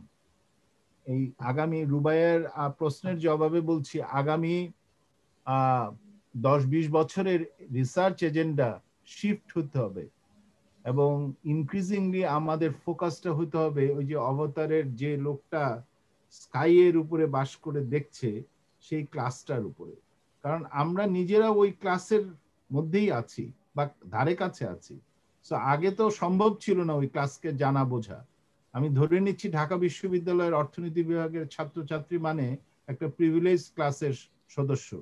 ফলে তাদের পক্ষে সম্ভব আরো সম্যকভাবে, মানে 40 বছর আগের তুলনায়, ছাত্রছাত্রীদের তুলনায় আরো বেশি ভাবে ধনিক শ্রেণীর এবং উচ্চ মধ্যবিত্ত শ্রেণীর বিশ্লেষণ করা, যেগুলো আকাশ ভাই বলেন ক্যাপিটাল ফ্লাইট বা হিউম্যান ক্যাপিটালের ওভার একুমুলেশন বা ল্যান্ড, কিসের মাধ্যমে তারা বড় লোক হচ্ছে, এটা কি ল্যান্ডের প্রপার্টি ইভ্যালুয়েশনের মাধ্যমে, নাকি ফিনান্সিয়াল ক্যাপিটালের মাধ্যমে, নাকি উন্নততর হিউম্যান নলেজ এন্ড লার্নিং স্কিলের মাধ্যমে, এইসব বিশ্লেষণগুলো সেভিংস ইনভেস্টমেন্ট কি রকম হচ্ছে middle class and upper middle class and ধনিক শ্রেণীকে না বুঝতে পারলে একটা সিস্টেমকে বোঝা যায় না। আমার উত্তর দেন নাই দুজন, ওই যে একজন সাঁওতালের পার ক্যাপিটাল মানুষরা হচ্ছে নিতান্তই ভিকটিম, কিন্তু ধনিক শ্রেণীকে বুঝতে পারলে ড্রাইভারটাকে বোঝা যায়। উত্তরটা প্রশ্নটা সাঁওতালের পার ক্যাপিটা ইনকাম $2064 কিভাবে? এটা ওইভাবে যে আমার অর্ধেক শরীর আছে ফ্রিজে, অর্ধেক শরীর আছে আভেনে, আমি গড়ে নাতিশীতোষ্ণ আছি। কিন্তু কেউ তো বাঁচবে না, তাহলে দুজনই তো ডেড। তাই তো হবে। Rich will not survive because of excessive inequality. Sir আমার poor will not survive because of এটা বলে বোঝাচ্ছি না যে রিচ ক্লাস আমাদের শত্রু বা উচ্চ আপার মিডল ক্লাস আমাদের শত্রু, সেটা বলছি না। আমি বলতে যাচ্ছি যে ইকুয়েশনের একটা দিকের উপরই আমরা এতকাল জোর দিয়ে গত 20-30 বছরে আমাদের ইকুয়েশনের আরেকটা দিকটাকে ভালোভাবে একুমুলেশন, কনজাম্পশন, তার পুরো ট্রান্সফরমেশনটা আমাদের ভালোভাবে বোঝা চাই, এটাই। আচ্ছা, আরেকদিন আমি জানতে চাইবো ইকোনমিস্ট আপনাদের সবার কাছে, একদিন অন্য আজকে না, পোপ ফ্রান্সিস, বর্তমানে যে পোপ, উনি বলেছিলেন যে ফেলাসিয়াস ইকোনমি এই প্রান্তিক মানুষদেরকে দেখে না। আমি আরেকদিন জানতে চাইবো আপনাদের কাছে ফেলাসিয়াস। বিনায়কদের কাছে আমার একটা প্রশ্ন ছিল যে আমরা তো পভার্টি নানা টুলস দিয়ে মাপি, তো ইনকাম ট্যাক্স টুলসটা ইউজ করা যাবে কিনা? বাংলাদেশের মাত্র 1% মানুষ ইনকাম ট্যাক্স দেয়, তাহলে তো আমি বলতে পারি যে এখানে প্রায় 95% মানুষই, যদি আমি অর্ধেক জনগোষ্ঠী ধরে নিই যারা কর্মসংস্থানের বাইরে, তারা গ্রোয়িং 25 পর্যন্ত, তো আমি ইনকাম ট্যাক্স টুলটাকে ইউজ করতে পারবো কিনা? এটা তো খুবই ভালো প্রস্তাব, কারণ হচ্ছে এটা পভার্টির ক্ষেত্রে যত না জরুরি, এটা আমরা যদি ওয়েলথ ইনইকুয়ালিটি যদি অ্যানালাইসিস করতে চাই, পিকেটি সাহেব যেটা করেছেন, ইন্ডিয়ার ট্যাক্স ডেটা, ব্যানার্জি এবং পিকেটির একটা লেখা আছে, অভিজিৎ ব্যানার্জি এবং টমাস পিকেটির, সেই লেখাতে দেখবেন 2004-05 দিকের পেপারে তারা ইন্ডিয়ান ট্যাক্স ডেটা বিশ্লেষণ করে তারা দেখিয়েছেন কিভাবে টপ 1% এর কাছে ওয়েলথ ক্রমশ কনসেন্ট্রেটেড হচ্ছে। এটা আপনি নর্মাল এনএসএস বা এইচএস ডেটা থেকে দেখতে পারবেন না। কিন্তু আনফরচুনেটলি এখনো পর্যন্ত আমার চোখে পড়েনি কোনো এমপিরিক্যাল কাজ যেটা বাংলাদেশের ইনকাম ট্যাক্স ডেটা ব্যবহার করে হিস্টোরিক্যালি তারা ট্রেস করার চেষ্টা করেছে কিভাবে আমাদের ওয়েলথ, কারণ আপনি যখন ইনকাম ট্যাক্স স্টেটমেন্ট দেন তার একটা পার্ট থাকে ওয়েলথ স্টেটমেন্ট, সেখানে আপনি ডিক্লেয়ার করেন কি ধরনের অ্যাসেট আপনার আছে এবং কি তার ভ্যালু, কত ক্যাশ এট হ্যান্ড আছে, সবই ডিক্লেয়ার করে। So you can know in principle যে total portfolio of your assets, and then you can compare over time 90, 2000, 2010 এবং এখন যে কিভাবে এই অ্যাসেট পোর্টফোলিওটা চেঞ্জ হচ্ছে, কিভাবে তার ভ্যালু চেঞ্জ হচ্ছে, কোথায় বৃদ্ধি হচ্ছে না হচ্ছে। এবং এটা এগেইন এটা আমার সেই এজেন্ডা যে আপনি যদি রিচ পিপলদের উপর রিসার্চের এজেন্ডা নেন, তাহলে অবশ্যই আপনার ইনকাম ইনইকুয়ালিটির অ্যাসপেক্ট দেখতে গেলে তখন আপনার ট্যাক্সের ইনফরমেশন বা ডেটার দরকার পড়বে। আমার মনে হয় রিসার্চ কাজের জন্য চাইলে এনবিআর বোধহয় আপনাকে র্যান্ডম স্যাম্পল অফ 10,000 ব্যক্তি দিতে পারে। তারা বলতে পারে যে ঠিক আছে, আমরা নাম দিব না সেই ব্যক্তির, কিন্তু আমরা 10,000 স্যাম্পল আপনাকে দিচ্ছি, ঢাকা শহর, ঢাকার বাইরে মিলিয়ে, বিভিন্ন পেশা মিলিয়ে, বা ওদের তো কর অঞ্চল জোন ভাগ করা আছে, ওরা সেই ট্যাক্স জোন ভিত্তিতে আপনাকে স্যাম্পলিং দিতে পারে। এবং সেটার ভিত্তিতে কিন্তু একটা মানে আমি বলবো বেশ মৌলিক কাজ হতে পারে, যেটা আমাদের বাংলাদেশে আর কাহাত্মক একই জিনিসের পুনরাবৃত্তি করা, এইচএস ডেটার ভিত্তিতে এই একই ধরনের income inequality, consumption inequality, poverty, extreme poverty, এটা তো আমরা তো 25 বছর আগে করেছি। সুতরাং এই দিকে না যে আমি বলবো যে আপনারা জানতে চাচ্ছিলেন আগামী 20-30 বছরে কি করা, আমার মনে হয় ফোকাসটা ওই দিকে মানে মনোযোগ হয়। আরেকটা যেটা আজকে আলোচনার বিষয় না, আমার মনে হয় technology transfer, skilling process, training, এই জিনিসগুলো কিভাবে হচ্ছে প্রাইভেট সেক্টরে। কারণ এখন তো প্রাইভেট সেক্টরই হচ্ছে মানে সর্বাংশ অফ ইকোনমি। এই ফর্মাল সেক্টরের কি হচ্ছে আমাদের কাছে ব্ল্যাক বক্স, এবং এই নিয়ে গবেষণাও কিন্তু তুলনামূলকভাবে কম। মানে হাউসহোল্ড লেভেলের ডেটা খুব পাওয়া যাচ্ছে, কিন্তু আমরা তো ফার্ম লেভেলের ডেটা অ্যানালাইসিস এটা করছি না। ফার্ম লেভেলের ডেটা, এন্টারপ্রাইজ লেভেলের, মানে ফর্মাল এন্টারপ্রাইজ, কর্পোরেট এন্টারপ্রাইজ লেভেলের ডেটা জানা দরকার। এই যে ওয়ালটনের আবির্ভাব, এই যে এখন আমরা বলছি যে ডোমেস্টিক ড্রাইভার হবে এখন more important in the next decade than the external driver. বলছি এই কারণে, কারণ আমরা দেখছি যে কনজাম্পশন গ্রোথে এটা বড় ভূমিকা রাখছে ওভারঅল ইকোনমিক গ্রোথের ক্ষেত্রে, এবং তার একটা ডোমেস্টিক ক্যাপাবিলিটি আমাদের জন্ম নিয়েছে ইতিমধ্যে। ওয়ালটন ইত্যাদি তার হচ্ছে ইন্ডিকেশন। এটা তো ভালো hypothesis, but you have to prove the point. এটাই আমি বলতে চাচ্ছি। Thank you everybody. এবার আমরা যাই, আমরা ইএসসি কে বলবো আরেকটা সেমিনার করতে। Thank you. আমি শেষ হতে হতে যদি আরেকটা সুযোগ পাই, সেটা হচ্ছে আমি যখন বিয়ে করতে যাই, আমার বাবা আমাকে একটা ইন্টারভিউ করছিল বিয়ের আগ দিয়ে, আমাকে জিজ্ঞেস করলো যে তুমি কত টাকা বেতন পাও। আমি তখন মানে 98 সালে আমি 10,000 টাকা বেতন পেতাম। আমি বললাম যে বাবা আমি 10,000 টাকা বেতন পাই। আমার বাবা বললেন যে আমি এই ফিগার বুঝবো না, তুমি আমাকে গোল্ড প্রাইসে বলো। তো আমি বললাম যে বাবা আমি যা বেতন পাই সেটা দিয়ে 1.5 ভরি সোনা কেনা যায় টেনে টুনে। তো উনি বললো যে দেখো 30 বছর আগে আমি তোমার মাকে যখন বিয়ে করি তখন আমি মাত্র 300 টাকা বেতন পেতাম, কিন্তু ওটা দিয়ে প্রায় 4 ভরি সোনা কেনা যেত। তো তুমি আজকে রাজধানীতে থেকে মাত্র 1.5 ভরি সোনার সমান বেতন পেয়ে বিয়ে করার সাহস দেখাচ্ছ, বউ পুষতে পারবে তো? তো আমাদের সাইজ, আপনি বলছেন যে বঙ্গবন্ধুর প্রথম বাজেটটা ছিল 786 কোটি টাকার বাজেট, আর এখন প্রায় 5 লাখ কোটি টাকার বাজেট হয়েছে। আপনি যদি গোল্ড প্রাইসে যদি এটা ধরেন, সারা দুনিয়াতে গোল্ড তো একটা স্ট্যান্ডার্ড, তাহলে আসলে আমাদের তো খালি ইনফ্লেশন হয়েছে, আমাদের বাজেট বড় হয়েছে কোথায়? আমি তো দেখি যে বাজেট ছোট হয়ে গেছে। হিসাব করে দেখা যাবে। Thank you. আচ্ছা ঠিক আছে, চলবে এই আলোচনা।